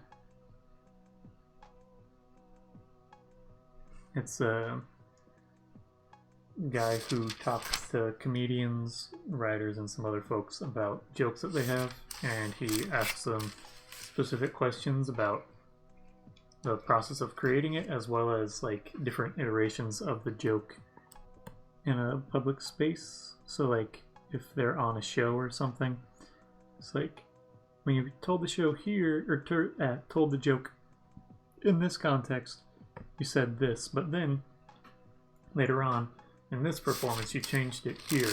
Why'd you do that? And pretty consistently they all have a specific reasoning behind it, that there's a thought process and an idea. Sometimes it has to do with the venue, different things changing with their own ideology or things like that. Kyle Kinane, I think, talked about, I forget which one, but he talked about how the bit where he talks through being on an airplane and seeing a guy with mini pancakes, and he's like, that's such a weird thing to eat. It's like that was when he was touring all the time, and he's like, you write what you know in those moments. I think the joke that he talked about was this is 22. Number-wise, that should be a little bit different. Talks about having his alarm clock say boo 30 and writing on the mirror that like champion in chapstick, and part of the question is like, did you actually do that? And he's like, I didn't actually do that, but he did do something with his alarm clock where he like changed the time so that he could conceivably wake up at an earlier time, but really just knows that it's a different time. Yeah, some family friend who the wife in the couple like changed the alarm clocks to be like 5 or 10 minutes early so that she would be on an earlier sort of general schedule, and then at some point trying to fix things, her husband adjusted everything to be the actual time, which makes sense if you don't know that the other person made an effort to adjust all the time. This was also before cell phones were like the primary means that people used for figuring out the time. So there's less automatic syncing of things. This is 23. And so it's a little bit harder nowadays to trick yourself into thinking that a particular that you're running on an earlier schedule when most times are synced on the internet in some way, shape, or form.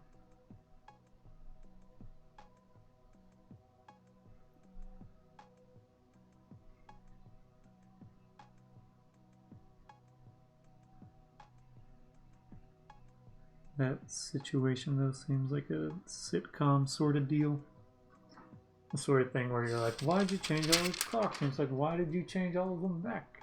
And having some degree of conflict out of something that evolves from personal versus shared living experiences, where something makes sense to you that doesn't necessarily make sense to someone else.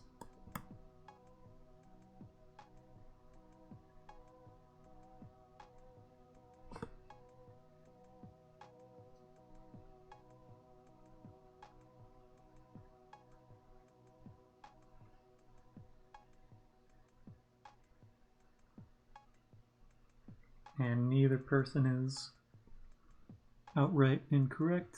It's just assumptions and lack of communication. Fun topics.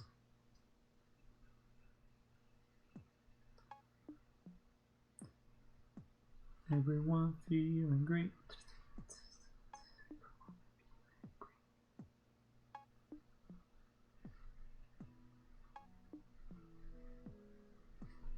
Alright, just about done outlining. There's a good chance that my phone alarm will go off before I remember this and did it.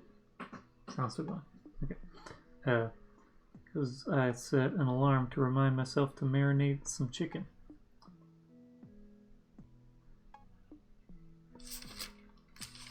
I'm glad you were able to join in and watch. Enjoyed having you participate. Give me like half a second. I can give you a sort of loose preview since I have all the outlines done.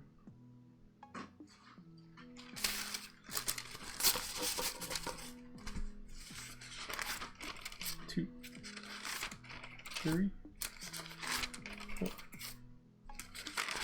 5, 6, 7, 8, 9, 10. Somewhere in here is 11, I think. Oh, 11's down here. 11.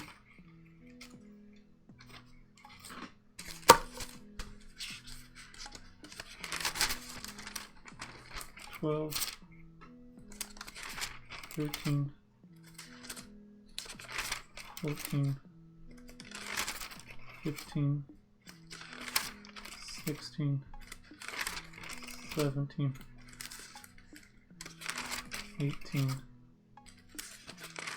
19. 20. 21. 22. 23. 24. Okay. Thanks for watching.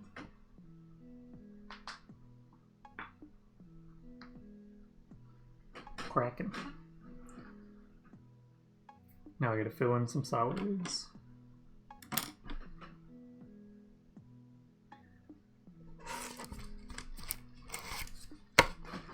Before I do that, I'm gonna put away these guys.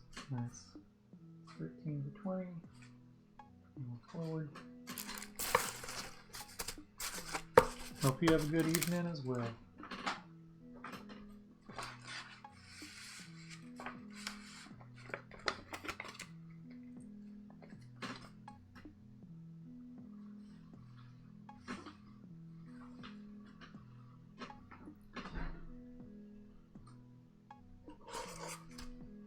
Why are you I shouldn't be getting a... Let me take off the all caps thing. Sorry about that.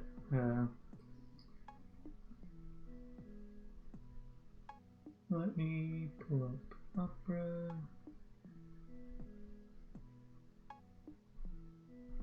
My poor back. Let's see. Default custom. Spam protection. Let's disable that. Okay.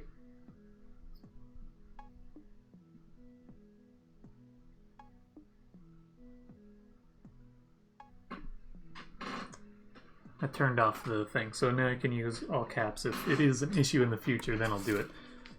I'm refining.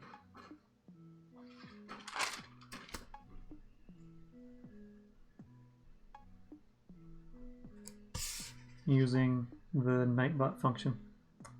Zalik missed my friend Ian. He was in for a while, so I was talking about different things. And then I realized that I had Nightbot set to do some automatic spam stuff, one of which isn't necessary for having an excess of caps. Hello, hola, Anna.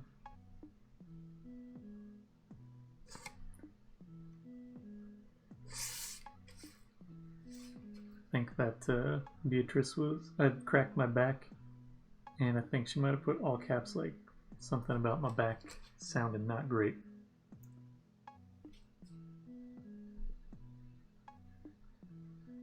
It's adjusted now. Now if you do a bunch of caps, it should be fine.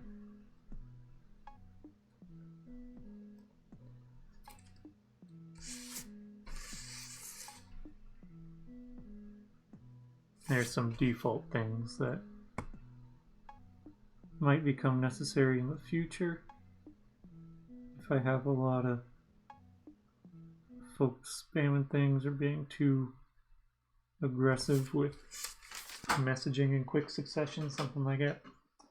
But for the time being, just have my own little bits of things. Time to flip the tape. Time to flip the tape.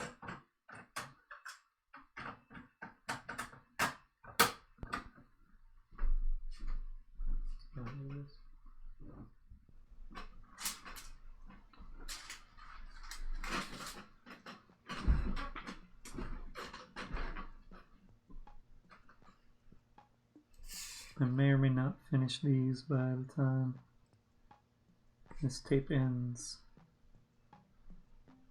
The first two tapes that I got are 90-minute tapes, which means each side has 45 minutes of tape on there.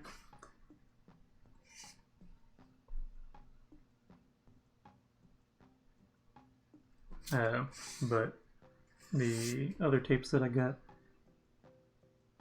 are 60-minute tapes, which means that each side is only 30 minutes.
filling stuff in time.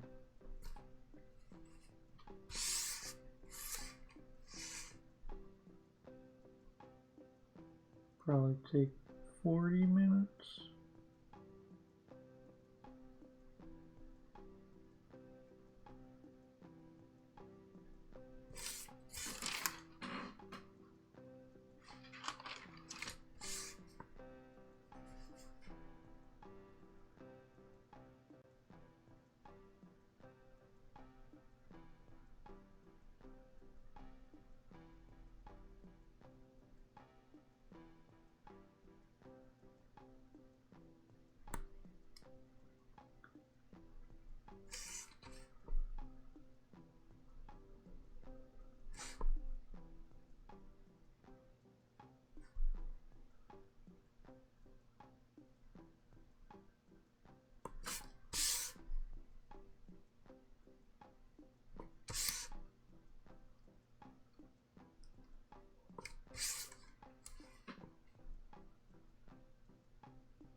I think I prefer doing the line work. Just because there's a little bit more happening at that point in time. Filling in is satisfying, but it becomes more repetitive and less exciting.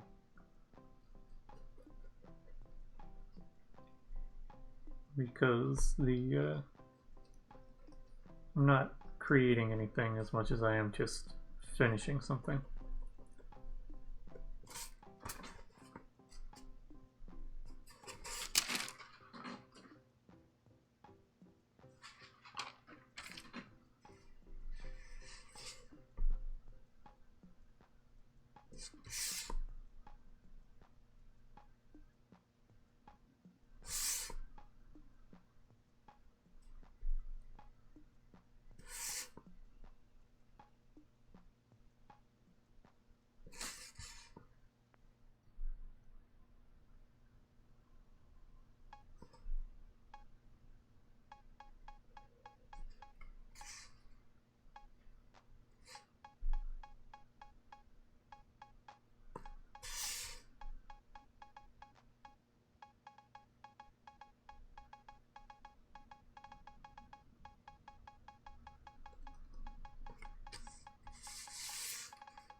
Serendipity. If you're watching on Twitch, thanks for following me on Twitter. It's mostly me promoting this. Some odds and ends of thoughts.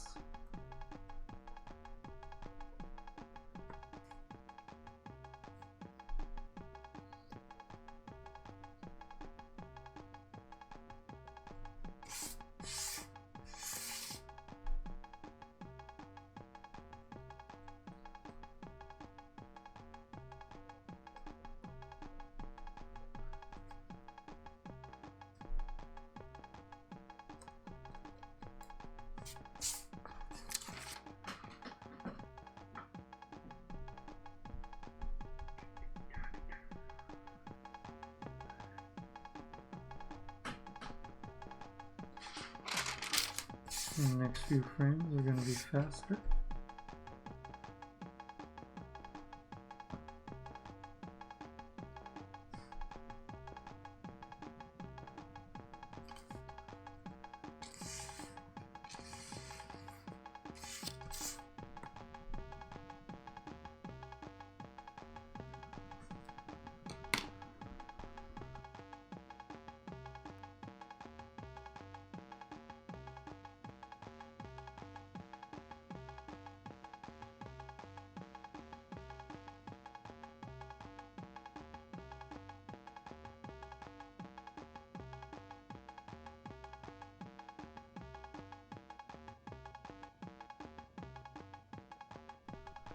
I was getting a call. I'm trying to respond to it, but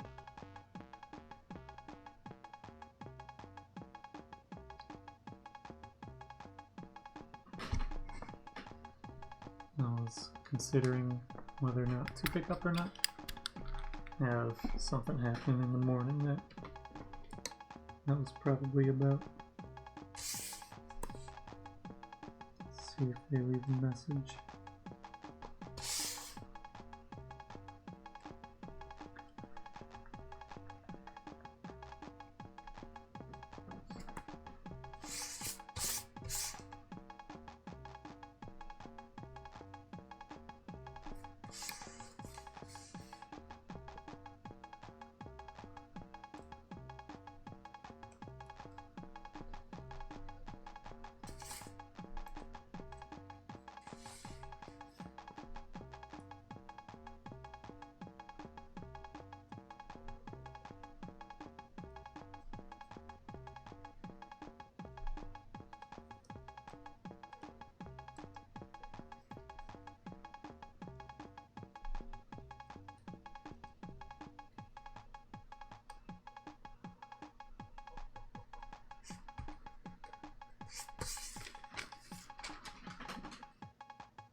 Gonna mention for Zolok that I downloaded and started playing Control last night and enjoyed what I got to playing on it. I got to the point where it had some telekinetic powers.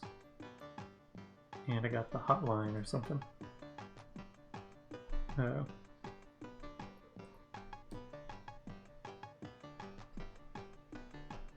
I got mildly tripped up by the fact that some of it's like live action video. But it's like projected in a 3D rendered space. I was like, huh. And I'm still doubting whether or not it's live action or not, but it looked too detailed and too realistic to be 3D generated, computer generated. I guess anything is 3D generated.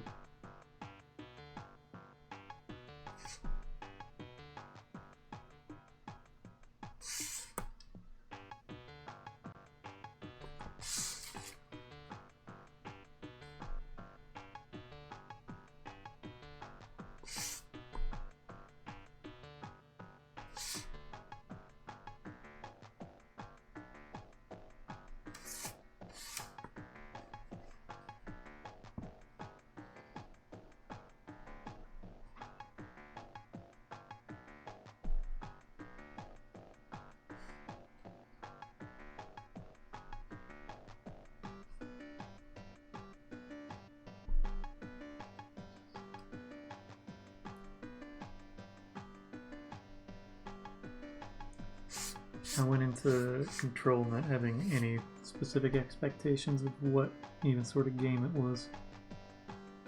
The only thing that I saw was that the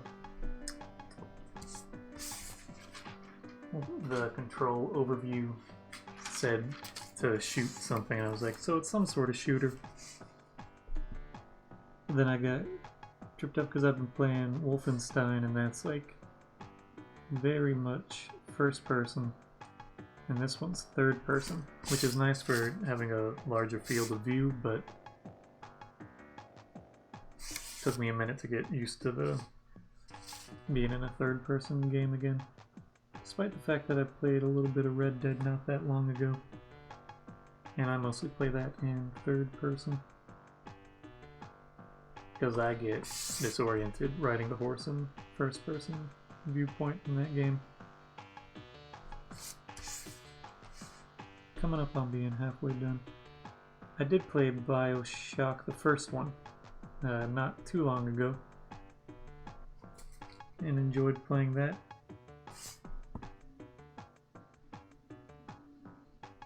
Played it on PS4 as the console I have that's not a Switch. Played a couple games on PC, but I guess it's technically Mac. I mostly have had Nintendo systems. Just in general. I also have an original Xbox. And I guess, oh, I have an Xbox 360 now. Someone gave it to my family and I decided to use it to play Fallout New Vegas and Fallout 3, but I didn't get that far in Fallout 3. But I did play all of the first Red Dead Redemption on Xbox 360.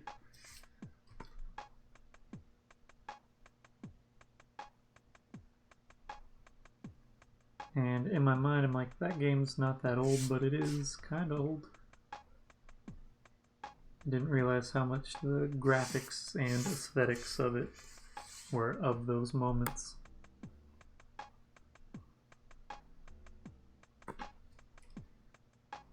And how giant the world seemed at the time, and now it's not small, but it's not as massive as it once felt.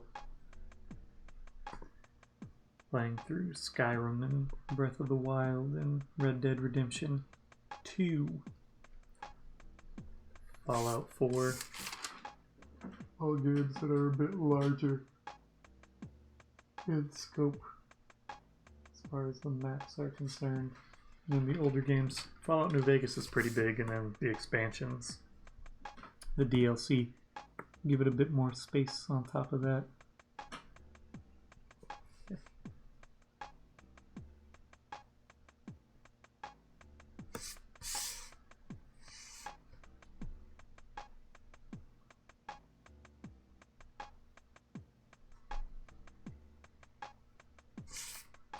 BioShock, you get a lot of Ayn Rand style storytelling dialogue bits.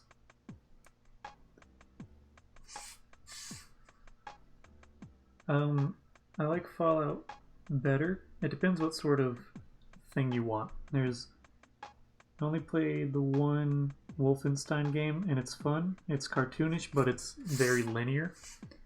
There's not much in... it's not so much a role-playing game, because you're not making a lot of choices or exploring things on your own. If what you like about... or I guess BioShock is closer to Wolfenstein in that regard. BioShock is pretty linear as well.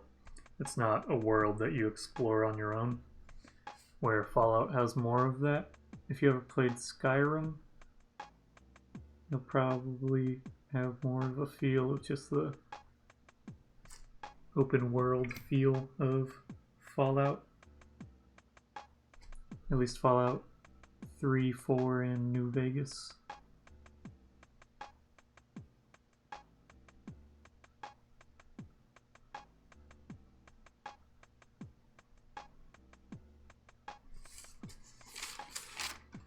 I was trying to think of the other nuclear term game that is a series, and I was like, it's Half-Life. I played Half-Life on my computer, and well, I played Half-Life 2 on my computer in college and enjoyed it. I wanted to play it when I was in high school, mainly because there was a mod that I saw somewhere and I wanted to mess with, but I didn't realize that I needed to download the game in order to mess with the mod. So I downloaded the mod and it was like, you can't do this. But it was basically using the gravity gun to manipulate whatever props you imported, so it's like a weird sort of a model set in a 3D space using known characters and a pretty robust physics engine, especially at the time.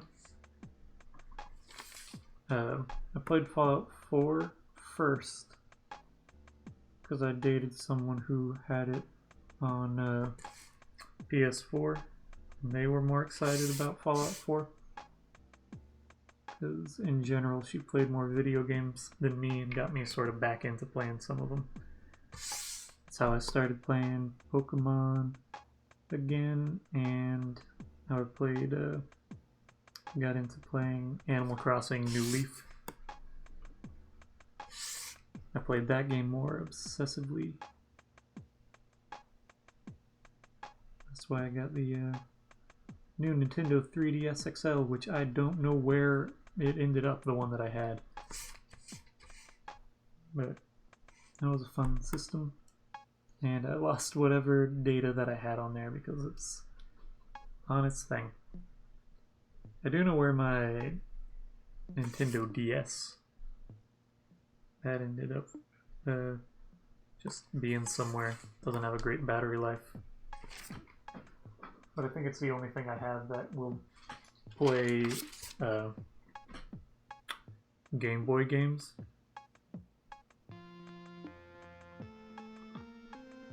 Depending on what system you have available for playing Wolfenstein or Fallout. I only played the Wolfenstein The New Order. And I forget the other one that I got for pretty cheap. It's shorter of a game, at least The New Order is a pretty short game, whereas Fallout can be... It's not a short game, but it can be made much longer depending on how you play it and how many side tasks you go for and what time and effort you put into different aspects of things. So if you're looking for a longer game than Fallout, has a longer campaign.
What game has impacted me the most? I don't know. Visually, the games that I like tend to be more art sort of games. I got really into the mechanics of the previews of the game called Unfinished Swan. The game gets a little bit further away from its core concept dynamic, where the idea is it's like a perfectly white space and you have a paint gun and you shoot the paint gun and it splatters on things, and by moving around and seeing those splatters you learn the physicality of the objects that you're around. Games that I've spent the most time playing, probably Pokemon games as a series, and then Smash Brothers, various Mario games, various Zelda games. Journey is a very good game. That's not exactly a game, but it isn't not.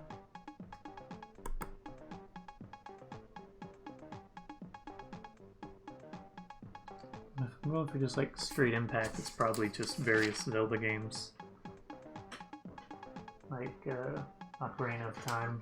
I played a lot of that. Unfinished Swan. Journey is very good. Sorry, I'm just repeating. I'm trying to think of other like shorter form games that I might have played that are more like a concept.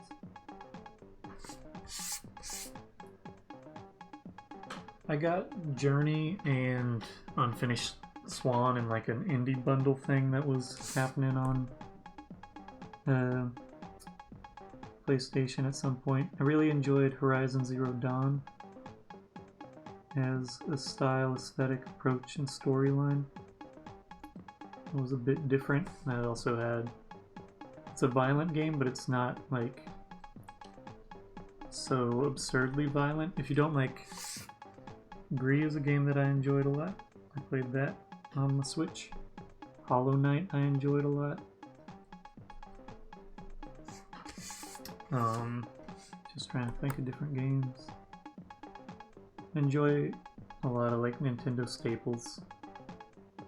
Your Zeldas and your Mario Karts and your Smash Brothers and your what was I thinking?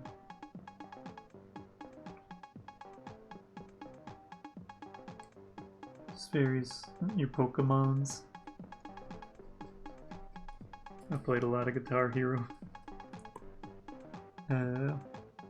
I recently played a short hike, and that game was nice and calming and fun and short. And stylistically, I liked it. There's some interesting play dynamic games. I like games that sometimes are just like one button games. I forget a number of their names though, because I played them mobile or otherwise.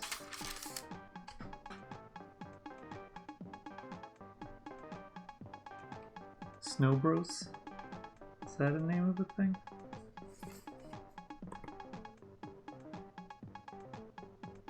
Smash Brothers is what I've been playing. I enjoyed playing through the Uncharted games. Those were fun. Pretty linear and give a different sort of storytelling experience. The Last of Us. I haven't played the second one, I played the first one. And it's good. I like the, well now not the newest, but the PlayStation 4 Spider-Man game. That was fun to explore in the web, slinging and such, and swinging everywhere. I like arcade racers, like Burnout. Played a lot of Burnout in high school, and then I recently got Burnout Paradise City and enjoyed playing some of that.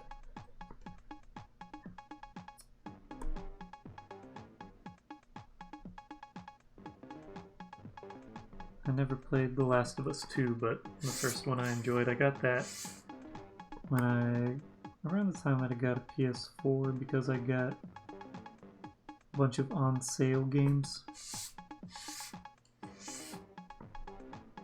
And so I got the that one with the DLC for like $7 or something.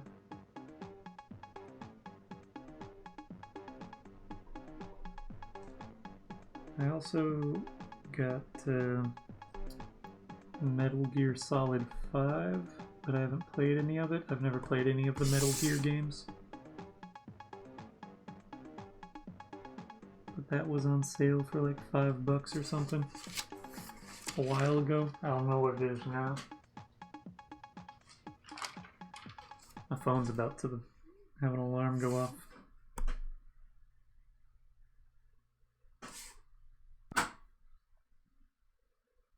I did not paint these at the time of that cassette tape.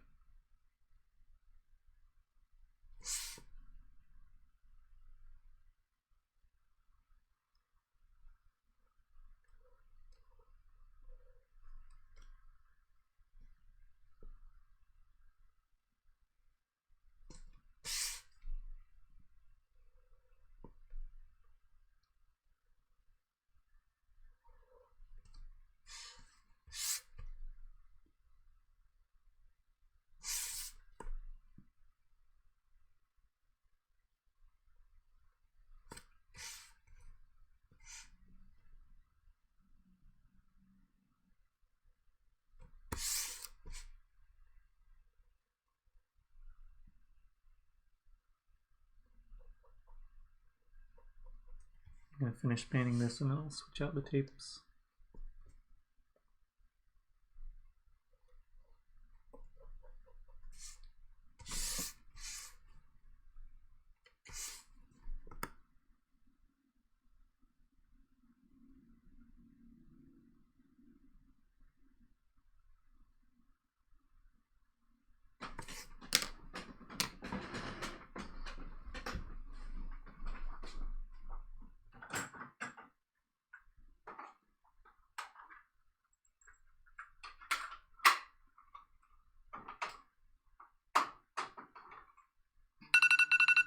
There's my alarm. Why is this not closed for?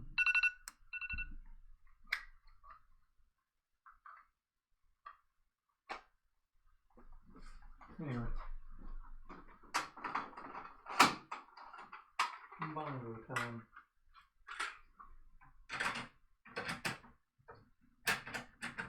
Come on.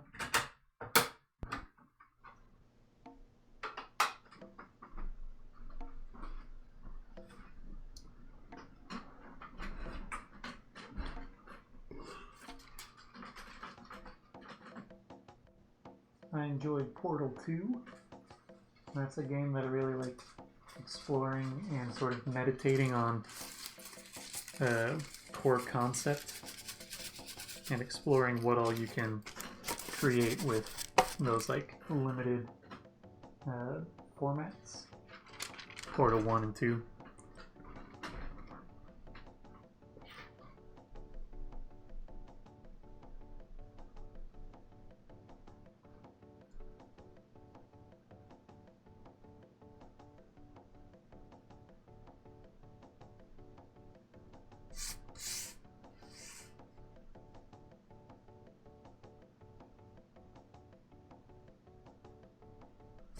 Played a lot of Star Wars Battlefront 2, but the version that was on like PS2 and Xbox as an arcade sort of game. Shooting all your lasers. That's what the subtitle of Star Wars Battlefront 2 was. Shooting all your lasers. Maybe you'll be a Yoda.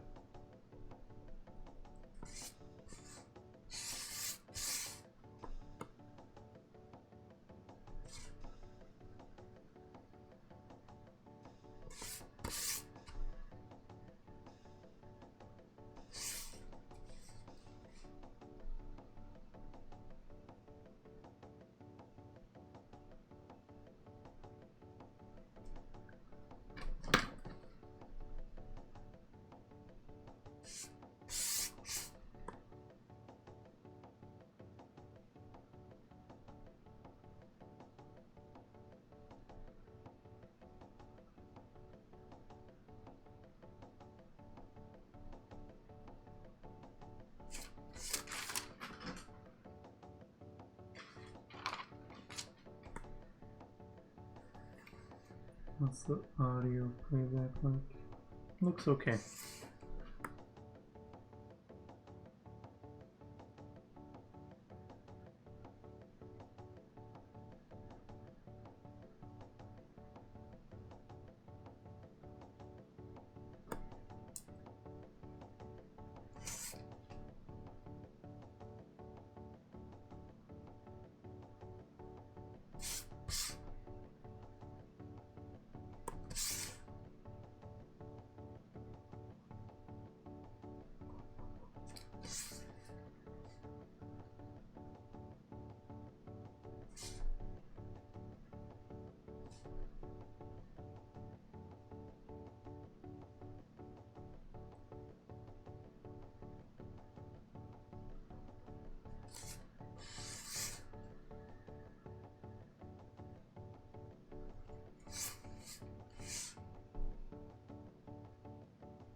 Almost there. Got 2 more.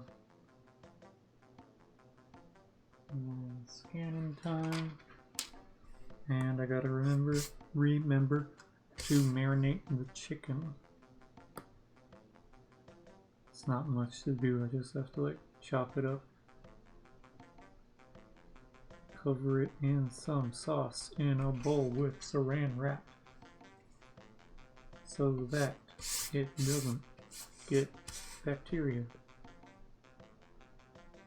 in and around in the fridge or dry out bad.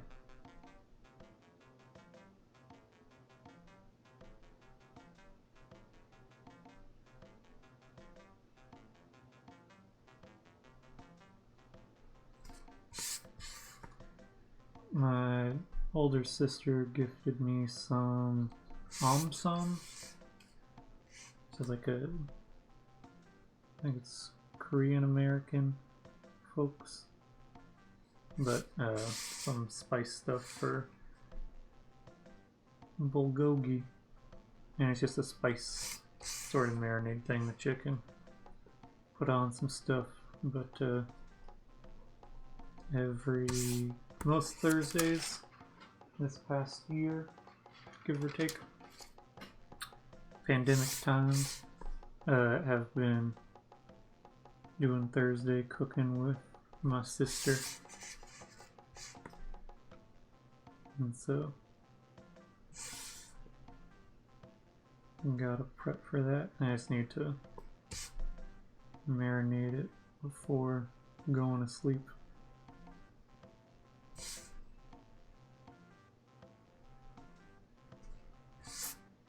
See how much rice, the different stuff we got.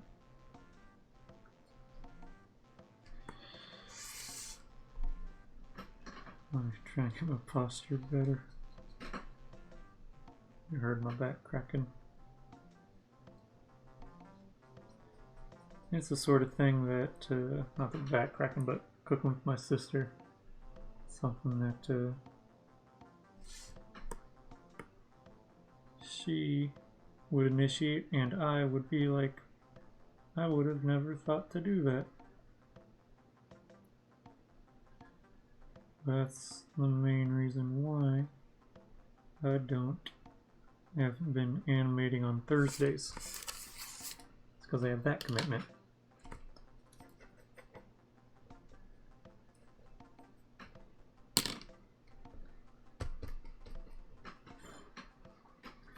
Let's try a little bit more.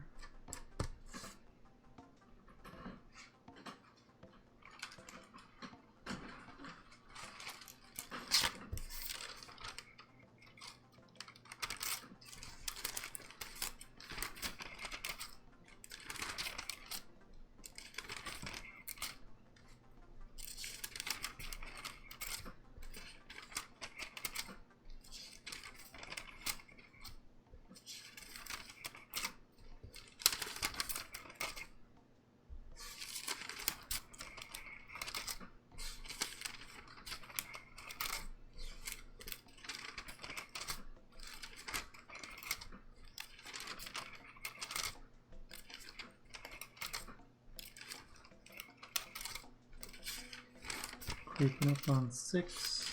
This might be my most accurate guesstimation in my general stream thing, saying that animations take about 3 hours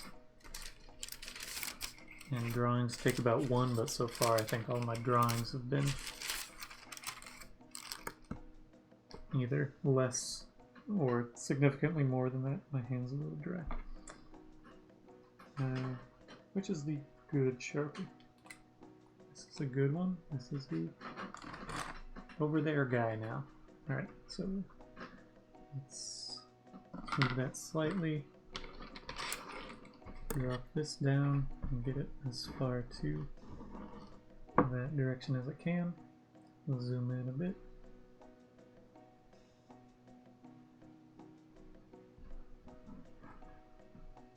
Refocus. Looks alright.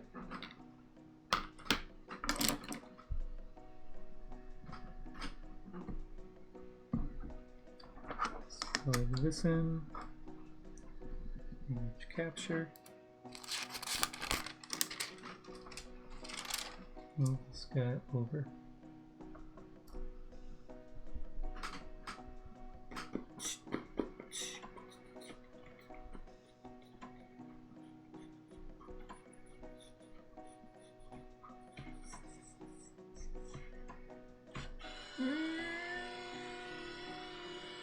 Today's the 10th. This is Blockhead. Flip. Slip. Other destination. Jump up. New folder. Paste that in. Cut out that first bit. Throw that in there. New folder. Full title. Choose that location. This is 600 dpi facing the right direction. Let's scan.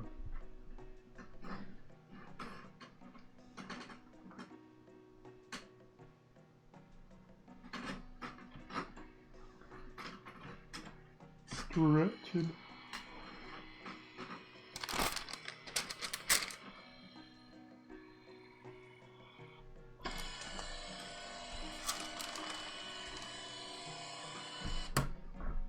Down.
Scanning, scanning some more, scanning.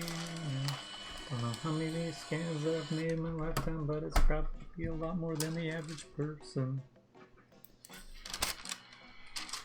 And it was exaggerated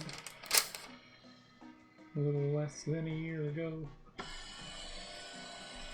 Animated, not 4-minute video.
This should look interesting. It's a different approach. Like the cube rotating with the Slit-scan sort of cut up bit.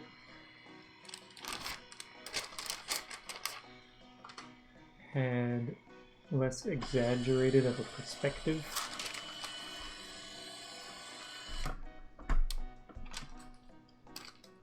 This one has sort of multiple things happening at once, and I'm curious how much the perspective is going to translate to this augmented version that is linear, but also not. It has multiple things happening at once while the effect is taking place, and so I'm not super sure how it'll look. But curious to see how it goes. Over halfway done scanning.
Three more to scan.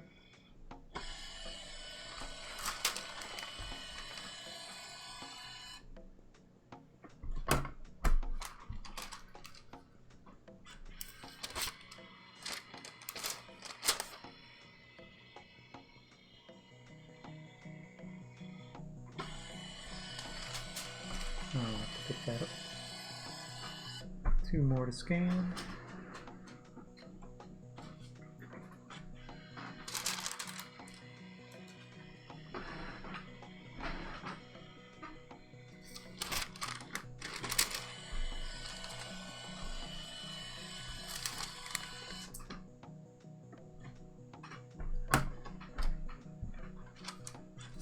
Scan in the last one.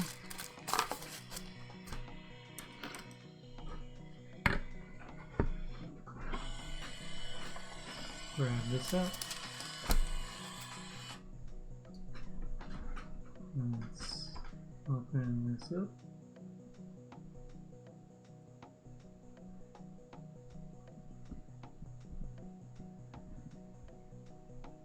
Rename all these guys.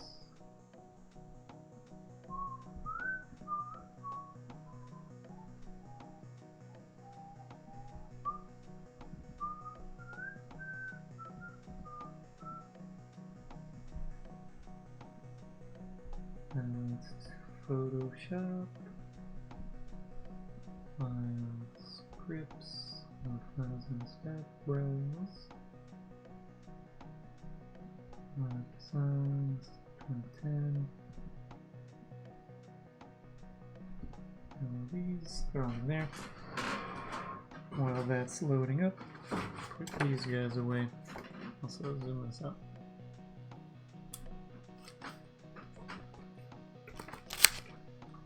To use a new Sharpie. This is 2/10/2021 Blockhead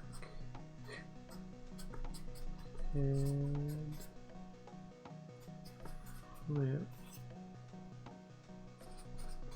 Slit and 24 frames.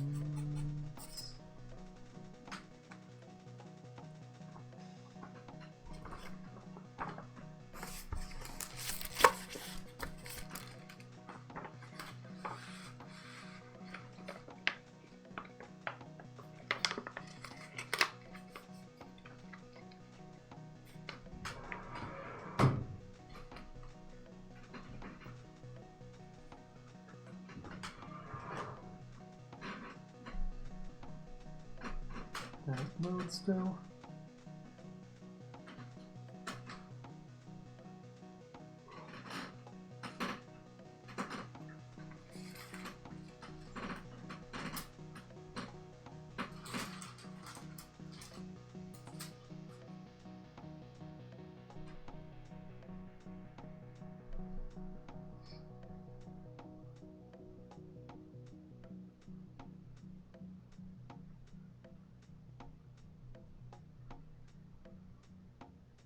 This has interesting perspective on it.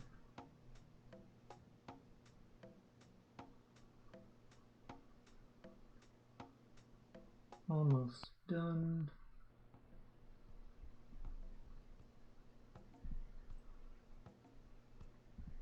Let's crop this down. Get this initial bit. Create frame animation, make frames from layers. 0.1 second, reverse frames. Don't want to do that yet. 1080.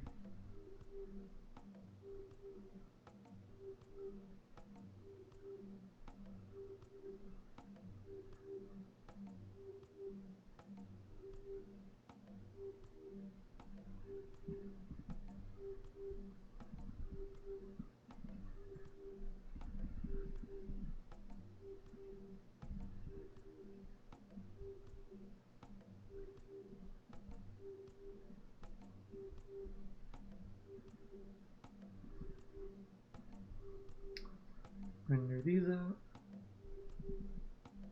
Undo that. Let's double up this guy.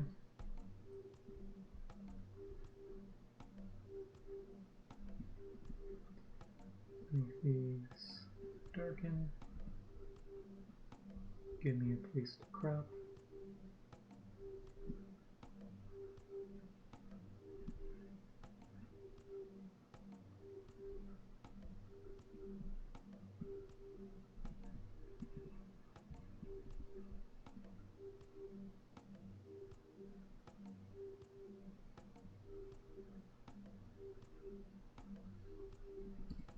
Closer there, I think. This one's a little bit awkward.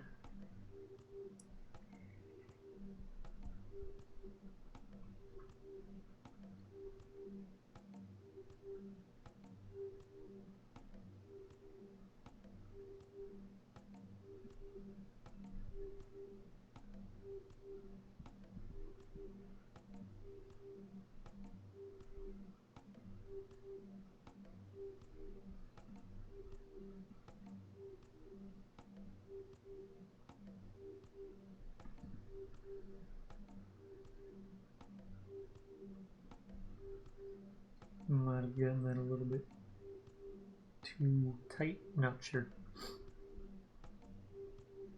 Let's just see where the widest is.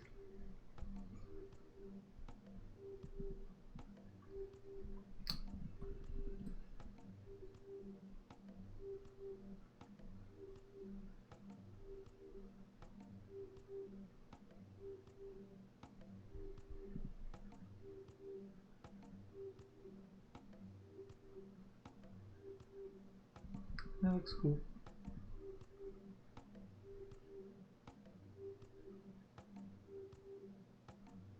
And it has weird, exaggerated perspective.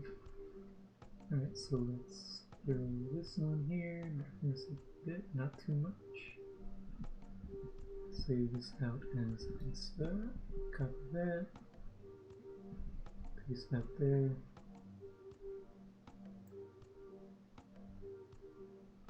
Got that going.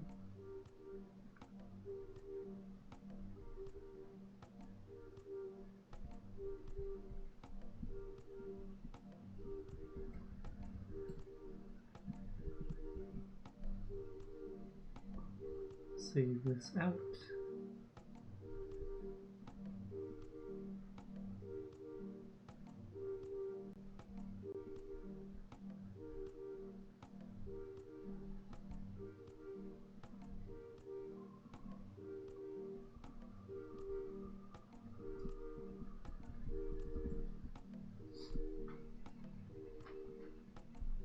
And pull it up here.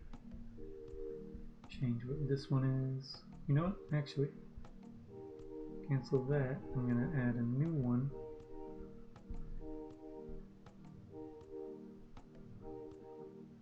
Copy. Paste. Duplicate. Switch out what it is. Designs 210. Tom.gif. And first show this one just as is.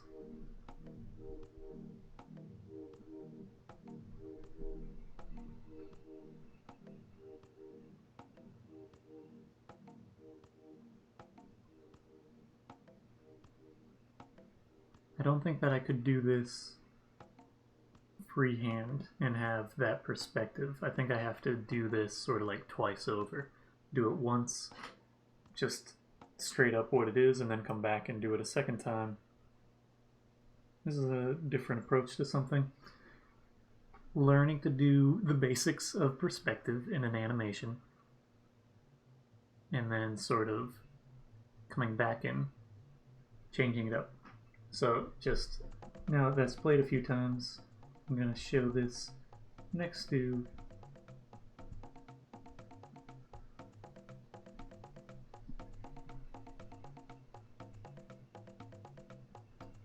so the one underneath here. Let me grab my red dot.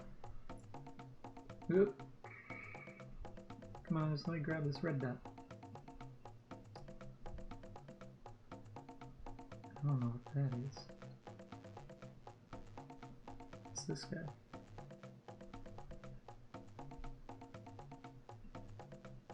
Oh, I don't need that. Okay, so this one down here is a more linear one, and it has a different sense of weight, and it has this little bounce that happens.